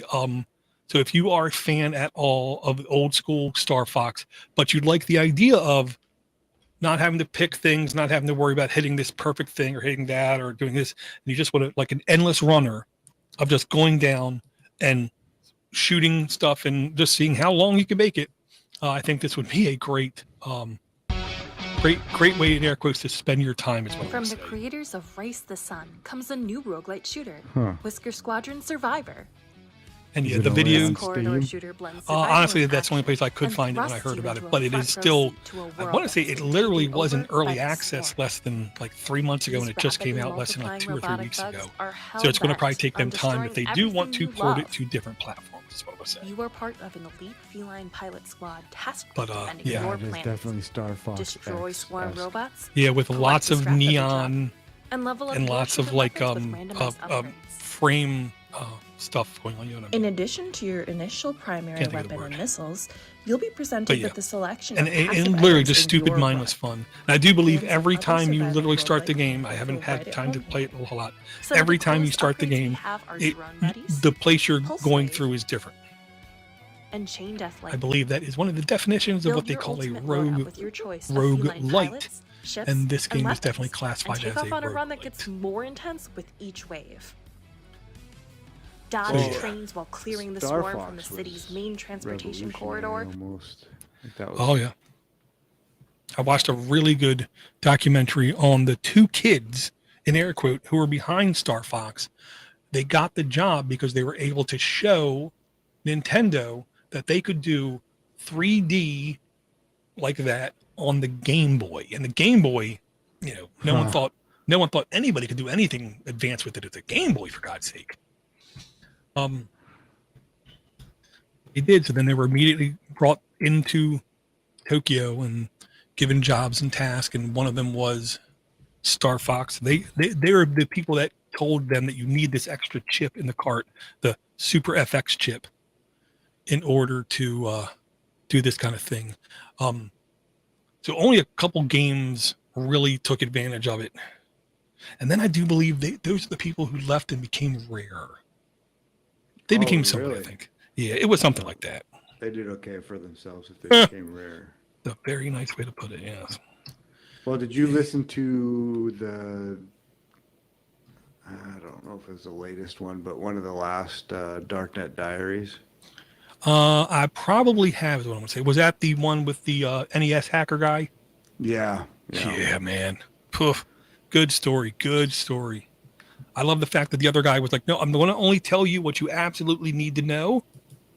Nothing more, kind of thing. You just keep doing your thing. I'll keep doing my thing. And how Nintendo's the only company that acts stupid about all this. Every other company's like, we're making enough money. This isn't hurting our business. Whatever. Yeah, like the negative publicity is going to be worse for us than. Ding. There's no bad Exactly. publicity. Man, there is, man. Just ask Barbara Streisand. She has her own effect. Yeah, literally. And I did hear an interview with that guy who coined the phrase, and he's like, I didn't realize it at the time at all. No, I just said it in my article. Oh, good stuff. Okay, so I got that. Ooh, yeah, my Nextcloud is still, I have it running on CASAOS, which is basically nothing more than a pretty web interface to Docker, is what I found out, kind of thing. So I have it installed. I don't have it completely configured yet, so it's not completely working yet. My logic is I want to literally leave it up just for like 3 months and just see it get updates and see it not break. You know what I mean? Yeah, good luck with that. Well, I gotta believe doing it in a Docker container like that, when it does an upgrade, it doesn't do an upgrade, right? When it basically deletes the Docker image and downloads a whole new image where the configuration and stuff should be in other places or something like that. I don't know. We'll see. But yeah, I'm not holding my breath. Yeah. I know I installed it on the Start9 server as well. I haven't started using it though. But I did get because I had that Start9 and then I bought a 1 terabyte M2 drive. Oh yeah. And I have an enclosure, so I was going to use that as a hard drive for it. And then, as I'm wont to do, I decided that I would actually read the documentation after I couldn't figure out why I couldn't get it to work. Mm-hmm. And it actually recommends not using a hard drive with Start9 and only having a big SD card. Really? Because yeah, well, with the Pi anyway. And then it says if you do use an SSD, have it on, a powered USB hub, which, Yep. But it's an SSD. Like, these things are tiny, right? Like, this is, Well, like, does that really draw? I don't know. I know if it was a spinning disk, once you go above like 650 gigs or 750 gigs, you have to have an external power supply. Just because the amount of spinning, yada, yada, it does. But with these new things, I'm not sure. Yeah, but it's, as well as anybody, the Pis are so finicky with power anyway. Yep. This one will not stop flashing a lightning bolt no matter what I do. Yeah. Yeah, no matter what I do. And then have you heard about the SanDisk fiasco? Yes, I heard it on Jeez, Security Now. Wow, not good, man. That is really dumb of them. Really dumb of them, because they were like, in air quotes, the premier external storage people for, other things is what I'm going to say. And now the one thing I saw was now their name is Mud.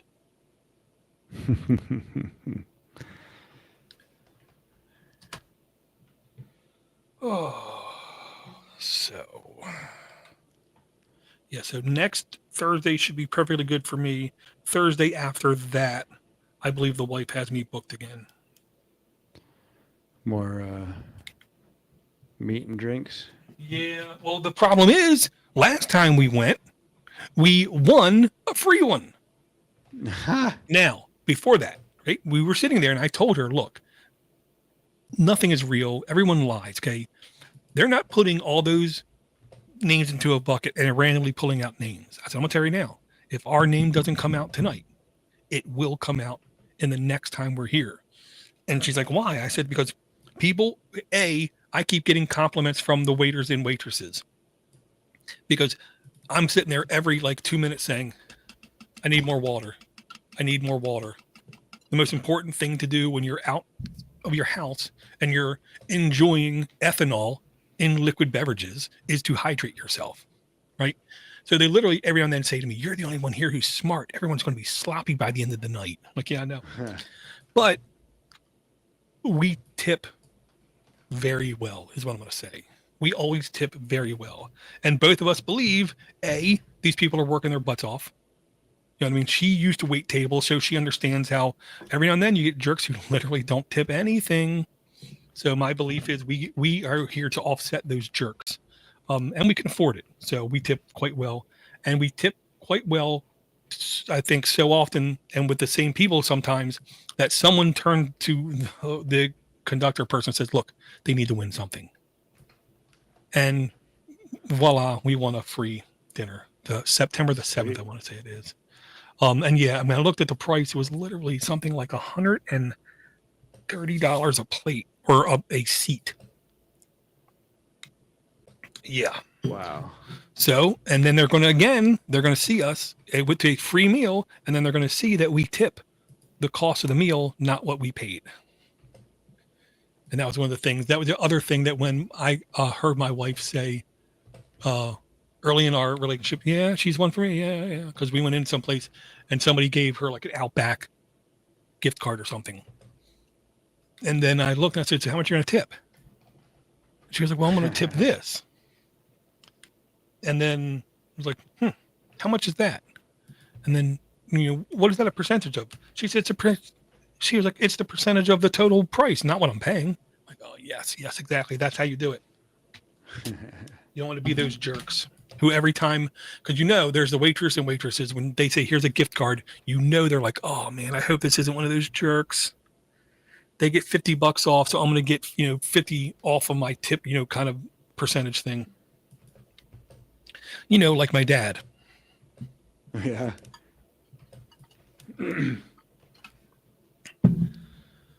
Oh. Yeah, I hope Ivor's okay. Yeah, I mean, last time I know he was busy with stuff. Was it weather related? Can't remember.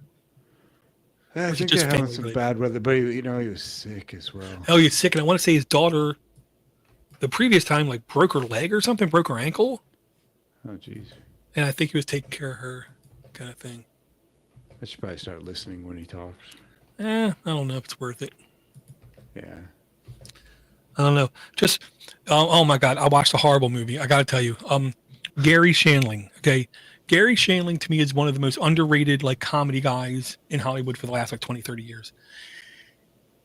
As soon as his Larry Sanders show was over, he did a movie and it's called What Planet Are You From? It is horrible. Okay. But because it's him, I watched it. And the very beginning of the movie, it was a whole bunch of aliens where he's from going through training on how to deal with women on Earth. And then they said the best thing to do is to just every time they stop talking, say, yes, interesting. Yes, interesting.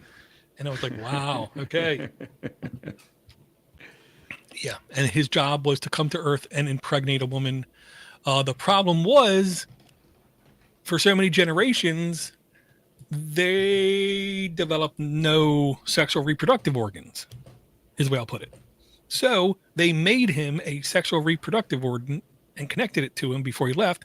The problem is, whenever he would get excited, it would hum. And everyone's like, what's that? Nothing. It was so dumb. I actually might watch it like every year. I think I remember that. Oh, it was bad. And I watched it. And then when I was done watching, I said, there's no way I can convince my wife to watch this movie. 5 minutes into it, she'll be like, nope, done. Turn it off. Yeah. Oh. 32. No, that's not where it goes. I hear a kid upstairs. Fucking kids. Noisy, man. They don't understand how to be quiet. And I try It's to almost explain like them, they don't care. Oh, it's literally like they don't care. I mean, they're kids. Yeah. I'm trying to find this promo code for that Onyx. Because I would like 3 months of it.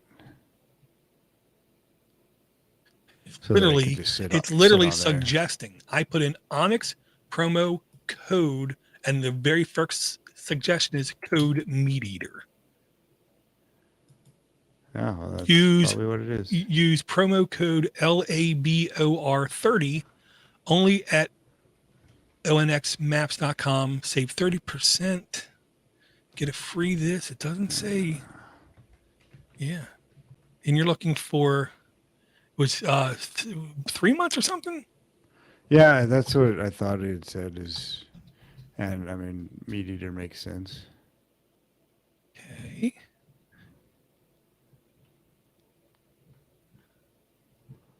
How do I log in on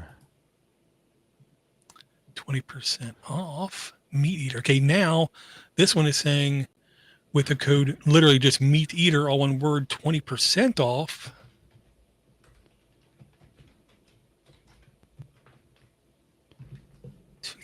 I might just have to listen to the beginning of the podcast again. Yeah. 10 months. Yeah, because there's no way it's going to be like a 12-month thing or anything. No, but even 3 months is. Oh, 3 months would be great. Are you kidding? But I checked. I even checked. I went to the RSS feed of the podcast and was checking I found the transcript file and went to that URL, but it doesn't have because it was kind of a promo. I think didn't have the promo on it. Yeah, I tell you But what, the Merlin one was pretty interesting. I don't know if you ever listened to the Meat Eater podcast. They're pretty. There's some pretty interesting topics that they discuss.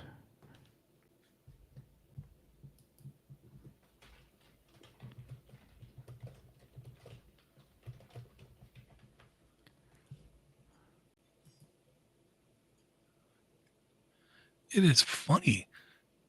I mean, yeah, it keeps going. Yeah, I'm having no luck. Well, even what? Pick your state. Yeah, Canada. they're doing a good job of keeping it out of text form. I tell you what. Mm-hmm.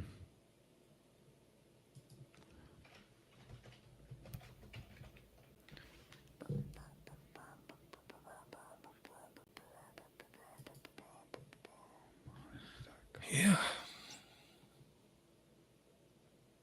Swift. In the house.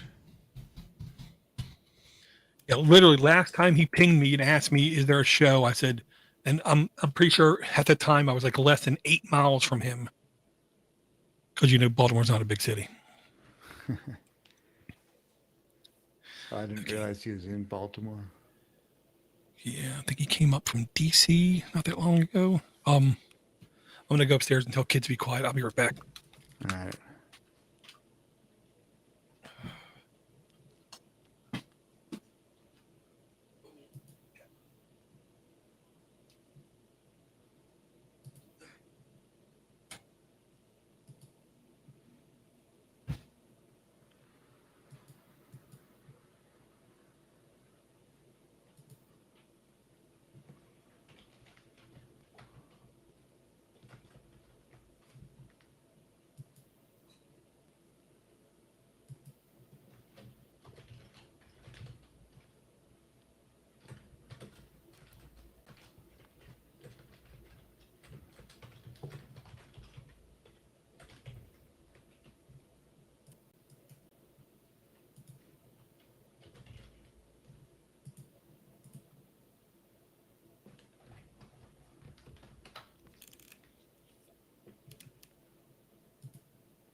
Well, welcome home, Swift.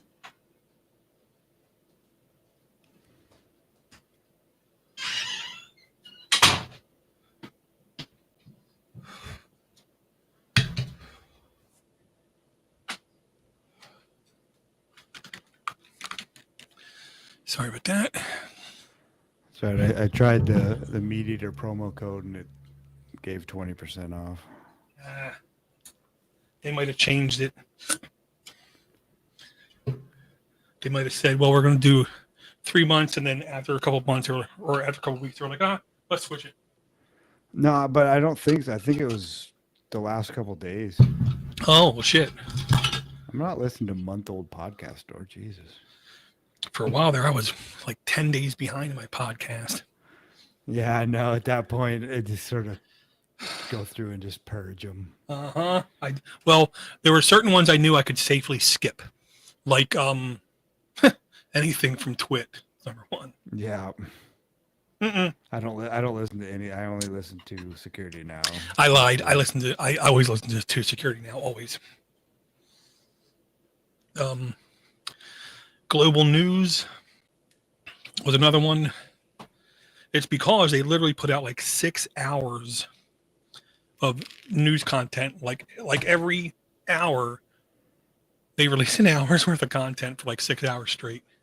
And then the BBC does that as well. A lot of it is, I don't want to say rehashing, but News Hour is what it's called. Yeah. From BBC, where it's like it gives you like constant updates of this is going on in Russia, this is going on in Ukraine. Man, I am like, and that's one of the things now I can't stop watching is Ukraine updates and stuff. Mainly because I want to watch it now, but then I hope I'm alive in 20 years so I can see how Zelensky is written into the books. You know, how is he described?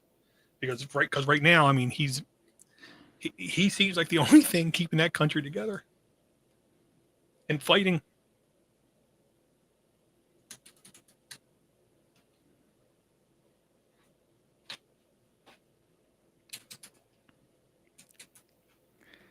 You know what? I wonder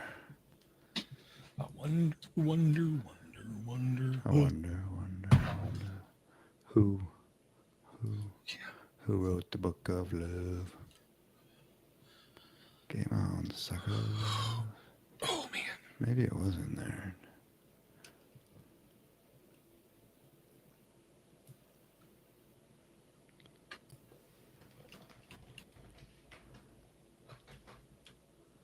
I probably should get going anyway here.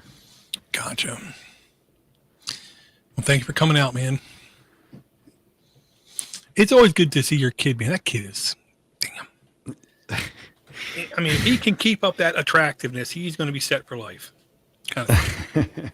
So, what I encourage you is to quickly try to let him educate him on the term social engineering. Yeah. And it's basically how charisma can get you anything you want. Yeah. Well, did you I don't know if you listened to the podcast I put out, but the excuse me, I'm the one that commented that I liked your co-host. Oh yeah, that's right. The Black Mamba or whatever. I want to talk about snakes. And then you grab Black Mamba and pull out its like, what the hell are you I'm thinking to about? myself, you got black mambas around your house, man? What? No, he just learned that they're the most venomous snakes. So Yeah, they are. I want to say they're in India. Can't remember. yeah, Somewhere over there. Probably Yeah, Australia. Well, everything's in Australia that can kill you. What time is it? It's 8:00. Shit. All right, I'll get you. I'm gonna get the link here for the. Well, I still have to publish $5.95. Yeah, well, I was surprised when you put it. You said you put out that other one. Okay, cool. And I listened to it. I'm like, holy shit, this is old. I know, and it took me literally. That thing took me like 2.5 hours to edit. Why? Because your audio was different than your audio in the past, and Ivor's audio was completely different than his audio in the past.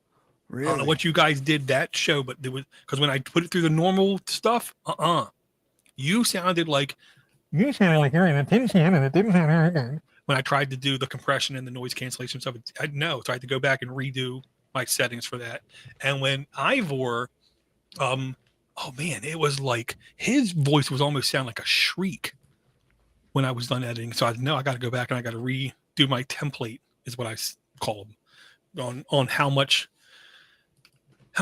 compression, how much reverb, how much noise gate, how much attack, how much, man, there's like 4 other things, and just the general EQ.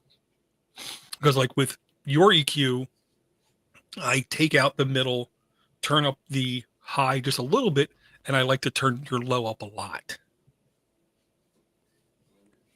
Yeah, because the real goal, and this is one of the things I did learn when editing multiple people, you really should EQ them to all be similar, but not the same. You don't want somebody to be really bassy and then something to be really high, because it's like almost jarring to the listener going from those 2 extremes. So you literally want to take the bassy guy and take some of his bass out, and take the high pitch guy and take some of his high pitch out and add some bass, so they're at least closer. So am I the high pitch guy? No. It's that little whiny weasel Kiwi, isn't it? His laughs are very high pitched. I will say that. Yeah, all women's laughs are high pitched. And you notice when he doesn't show up, his brother doesn't show up either. Yeah, I know. It's coincidence. Yeah, I think not. I think not. I just wish he was here to hear these. He's probably just lurking in the YouTube. It's possible. Chat. It's possible. We'd have to say the magic word like haruff or I don't know, yakuza or something. Haku.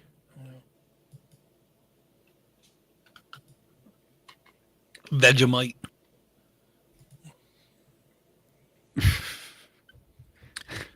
Well, I'll say this, Red. First off, every government is corrupt. That's just the nature of government. The question isn't, are they corrupt? The question is, are they corruptible in the way that we can agree with them and do business with them?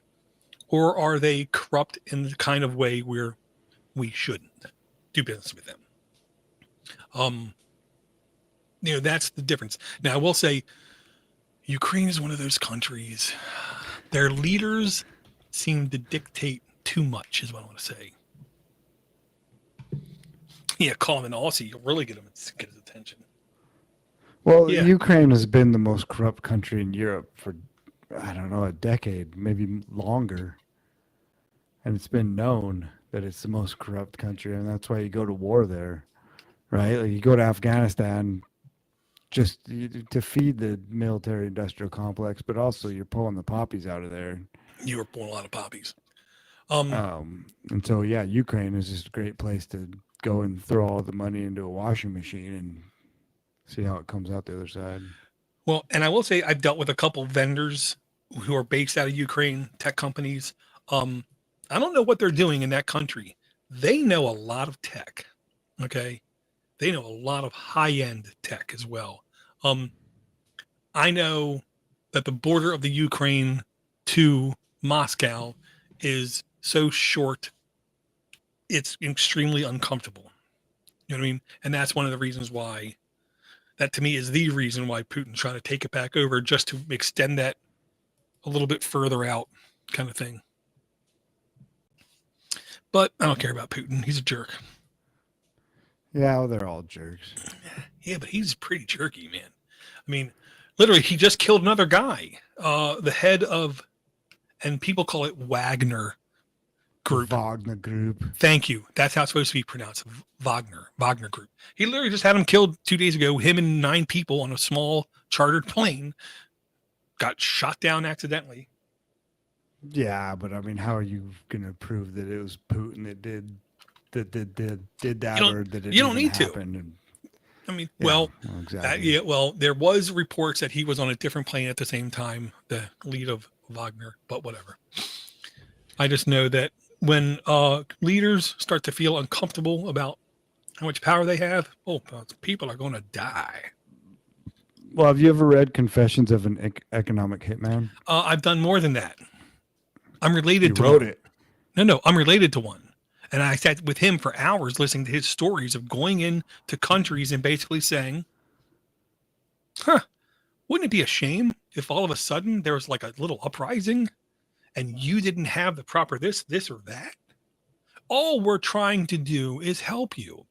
We're just wanna trying to put give you this- electricity. No, we just want to put this new water system in your place so your people can have fresh waters. What we're asking for in return is so easy and simple. Just give us access to this and that, and everything will be fine. And then when they say no, well, what do you know? There's all of a sudden a revolt that happened out of the blue. And then we come back and say, we can have this, we can quell this revolt down really easily and quickly if you would just say yes to the water plant that we would like to give you. Yeah, it's a very, And if that doesn't work, you send in the jackals. it's a very shady thing. Well, the worst thing we've ever done as a country is we try to take leaders out and put new regimes in. And my God, we've never done one right, I don't think. We've effed them It's all still up. happening. That's I know, still but happening. Where do you think that Zelensky came from? Well, did any of them? Well, he came from fella. Victoria Noodlin and yeah, I mean that was all set up by the Biden crime family and Victoria Noodleman.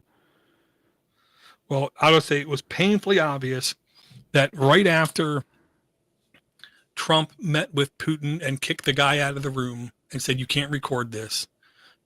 Weeks later, he cut off guns and armament and everything to the Ukraine and said, "You're not getting anything else from us as a government." 9 months later was when, 9 months after that was when, after Putin took Crimea in 2014, he started to introduce, I can't remember what they were called. They were like people in non-discreet camouflage going around basically intimidating people and killing people. And then Ukraine was like asking for help. Trump's not in the office anymore. And then all of a sudden, Putin's like, no, now it's time. We're taking it now. And everything should have been done in 3 or 4 days. But the Ruskies are so incompetent, they couldn't finish the job. And now Biden, Sweden, and even Turkey is giving Ukraine money. Turkey was on the side of Russia for like 30 years straight. And now they're giving the Ukraine money. Ooh. Well, but it's also like, I don't know. I don't believe that Putin wants to take over Ukraine. If he did, he would have already done it. Like it's a Donbass region, and it's places that are historically Russian to begin with. That actually voted to be part of Russia. That Zelensky was bombing his own people. His own people. The Ukraine existed outside of Russia for almost like 800 years or something. And then they did vote to become a part of them, yes.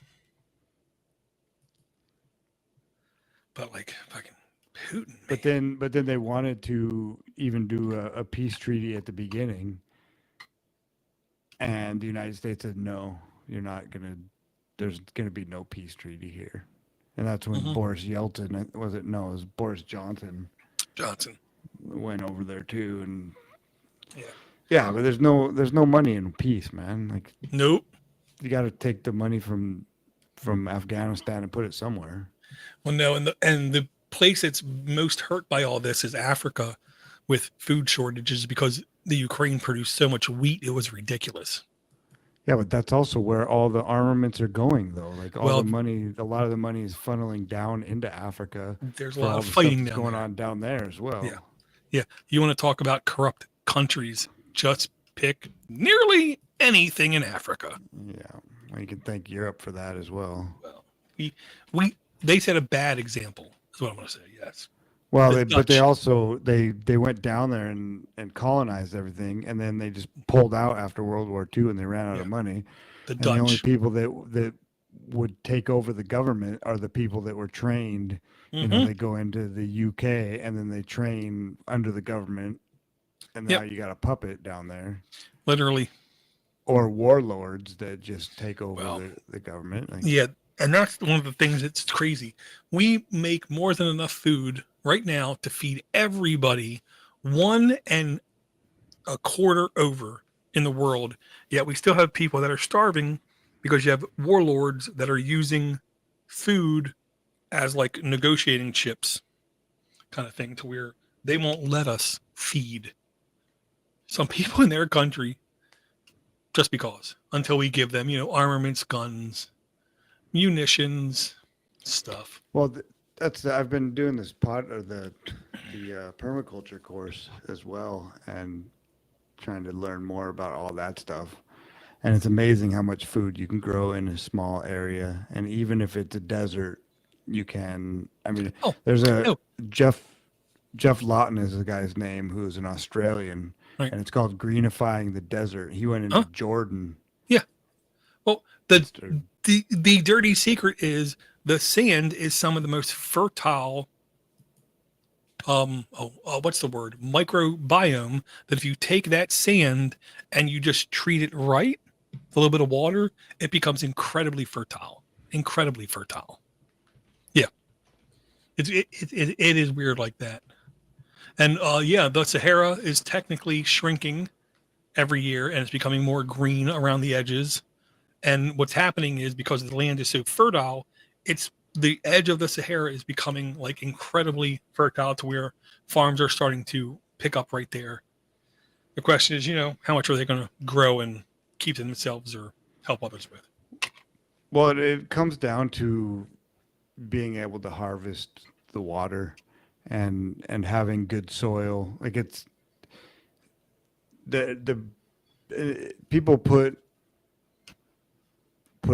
cisterns and water tanks to collect rainwater, and you can collect so much more just by having good soil and having the humus in there, and being able to absorb water that way. Yeah, I always call it hummus as well. But one of the interesting things, and Red, I don't know if you're asking about what permaculture is, and if so, it's sustaining gardening.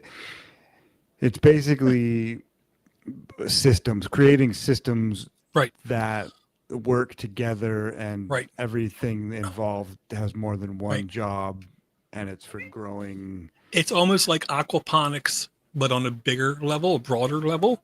Because with aquaponics, you have like the cabbage on the top, the algae in the middle, and the fish on the bottom that all feed into each other. Yeah, that's part of it. That's definitely using a system, and it can be part of your overall system. But it's kind of working at a base of the soil and building your soil up. And then, having your compost, which is feeding to your chickens. Very important. And biochar eventually. And so it's kind of food forest. It's being able to have trees and being able to grow, all the different layers of fungus to, my leg is cramping up. All of the microbiomes doing the right thing to move it forward. Right, but then up to ground cover, and then all the way up to the trees, and having systems that just work together. You don't have a manicured lawn. You have beans underneath apple trees, and that's not necessarily what you're looking for, but that type of thing. It's a very old concept, but is gaining a lot of traction now. Yeah, absolutely. Proper soil management. And like I've got a worm hotel here, which I throw some food scraps in. It's a pretty slow process, but there's other things like black fly larvae apparently eat everything, and that's and they don't the adults don't have a mouth or an anus, and so they just get it on. Well, the females can lay larvae. The males, I don't know what the hell they do, but Right. So yeah, it's but the larva, you can put anything in there from dog poop to Right. meat and everything Anything else, with and any it kind comes of out right. anything, any sort Anything of to food, them and is they can eat calories. everything. Yeah. Yeah, and so the larva just eats it and then produces something you can use directly on your garden. Oh, very cool. Yeah, it's interesting. It's Mhm. interesting, and just it's when you're looking at a property to create a permaculture design, you look at water, access, and then structures, and so you figure out where the water is flowing or how Mhm. you can, because there's a Japanese permaculturist, and I'm not good with the names yet, but he had said that water runs through your property, but what you're trying to get it to do is walk. And Ah. so, yeah, Yeah. doing Yeah. swales and things in order to Yeah. slow Yeah. that water down so that it's being Mhm. absorbed into the ground. And then from there, you look at access, and then from the where your Right. roads are going to go, how you're going to get around, and then from there you design where your structures are going to go. Right. Right. For the entire ecosystem to be a local sustainable thing. Yeah, Yeah. I'm certainly not done or know Right. everything about it, but it's extremely interesting for me. Yeah. The water slow thing makes incredible sense because it gives it more time to be absorbed and to be used and to be utilized, but it also then can prevent if shocks happen to the system and there's like an air quote dry spell, there's still water moving slow enough to like pick up the slack, if you will. Well, eventually, I mean, most likely it's going to be dry during the years at some point, but you do have that saturation in the Right. soil.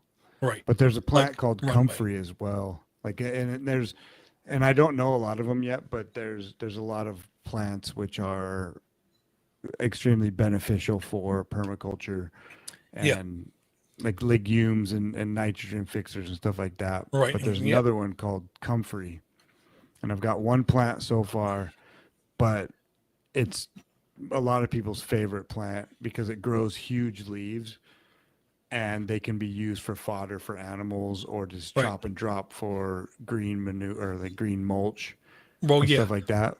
When there's a But dry spell, you take that and you use that as well, you use that anyway, but the thing with the comfrey is even if there's a dry spell, it has extremely long roots that go down 6 to 8 feet. huh. And yeah, and so it's pulling it's pulling water from further down. But the benefit of it as well is that it's pulling those nutrients from down that far Down that that other far. plants can't get to. And Yeah. now Yeah. they're Yeah. in the leaves. And so when you Right. start using that, but it's also a really good medicinal plant. And for cuts and scrapes and bug bites and just about anything. Like I've made a couple different rounds of salves out of it, and I've had some really good feedback from people that I've given it to, as far as it just being, mix it with some beeswax, and then it just takes care of all sorts of problems that normally you'd need to go to a doctor to get a prescription to help your eczema or whatever. This is doing the trick. Right. Very cool. Yeah, Swift. It's a very, very popular one, and you just have to make sure that you get the right varieties for what you're looking for. There's a couple that are Bocking 4 and Bocking 14. Don't quote me, but I think that's right.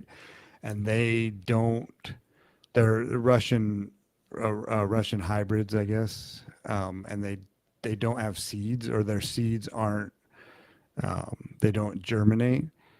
And so it only propagates through roots.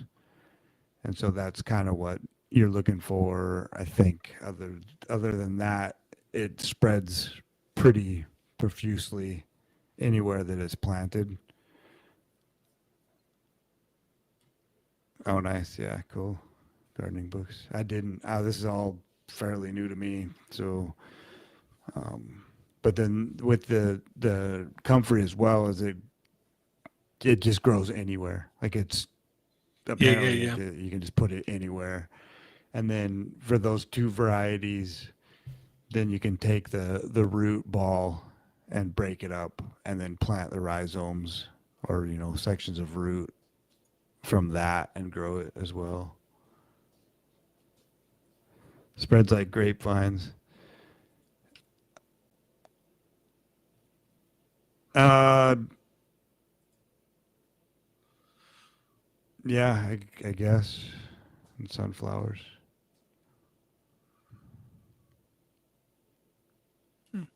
Yeah, but it's very, very good for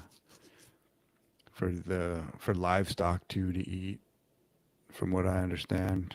Well, that's Or always you just good. plant it. Yeah, you plant it in your orchard or something, right? With your apple trees, and then you just cut the leaves that get huge, and then you just lay them down underneath the trees. Now you've got the moisture block to keep it in the ground, as well as when it breaks down, you're getting all the beneficial nutrients from the leaves. But Dor, I think could you do an interview with your relative? That would be fascinating. No, he can't talk Is it about that because you made publicly. him up? No, because he can't talk about it publicly. No, absolutely What not. if you No, do he, like a robot like no, because they know me and it's very easy. It's literally 1, 2. I mean, any mental invalid with a 90 IQ at NSA could easily make the connection. If it wasn't a family relative, it would be much more possible. But this guy is way too close. That's unfortunate. Oh, I know. But I'll tell you now, you just sit down, you give him a couple of drinks, and you listen to his stories. Man, he keeps going, man. Oh, I bet. Ooh, man. All kinds of interesting stuff is the way I'll put it. I just finally got a copy of The Creature from Jekyll Island. Mm. You know that one? Mm-hmm. Heard of it. Second look at the Federal Reserve. So it's basically how the Federal Reserve was created. How it was instituted. Yeah. Well, yeah, it was trying to make a separation between government dictation and inflation and banks and money. Yeah. No, I was trying to make the bankers more powerful and rich, I think is Well, what it was trying to do. Well, the bankers don't like the government, and the government wants to control the bankers. So it was an attempt to make the bankers be bankers. Yeah, but there's nothing federal about it is the fun part. Oh, I know. In name only. Yeah. Literally in name only. Like if I were to call myself Kate. Yeah. It's about that pointless. Yeah. I still hear noise upstairs. I got to go beat some kids. Yeah, I'm gonna take off. I'll get you this file. It's I don't know. It's Okay. slowly uploading for some reason. I blame Ivor. Elon Musk. I blame him. I love blaming him for stuff. You know what I don't think people understand? What's that? That he's quite autistic. And if you look at him through an autistic lens, he makes a lot of sense. Why he thinks what he thinks and why he does what he does and the stuff that spews out of his mouth. Yeah. Mm-hmm. He's special. Cool. Well, thank All right, you. man. 143. 143. You know what 143 is? I don't. It was the number that Mr. Rogers was infatuated with, and he would work out every morning until he weighed 143 because he believed 143 meant I love you. 1 letter, 4 letter, 3 letters. Because Mr. Rogers was special too. He was special. Apparently, he was a good dude, though. Oh, everything I hear about him now, oh my God. If I could have worked for him, I would have done anything for him. Yeah. Yeah. Yeah, well, like a person that who's not diddling little kids. I mean, Ding. yeah, Thank you. he's not Jimmy Savile, that's for sure. Yeah, or he wasn't like a Subway spokesman or anything. Or a Jared. government official. Or Hillary Clinton. Yeah, I know something like that. Or any of them. Okay. I love you, man. Cool. Take it All easy. right, we'll see I you. can't wait to hear the 143. I can't wait to hear the next value for value. Yeah, I'm not sure. if Whenever Tom you will get do around it. to it. Whenever. Yeah. Unfortunately, I probably won't be able to. I don't know. I mean, I thought about that too when he was in there. I was like, I could just do a podcast with him. Exactly. I want to do one with my kids, but they won't sit still long enough. I'll be your kid for a day. I don't know. My Just cooking. send me a check. You might not like my cooking. Yeah, I'm sure I would. All right, man. Yeah, just don't make the ribs so fucking falling off the bone, man. I want to be able to pull I'm up the done. bone and eat the Bye. ribs. All right, Red. See you later, Swift. Bye, guys.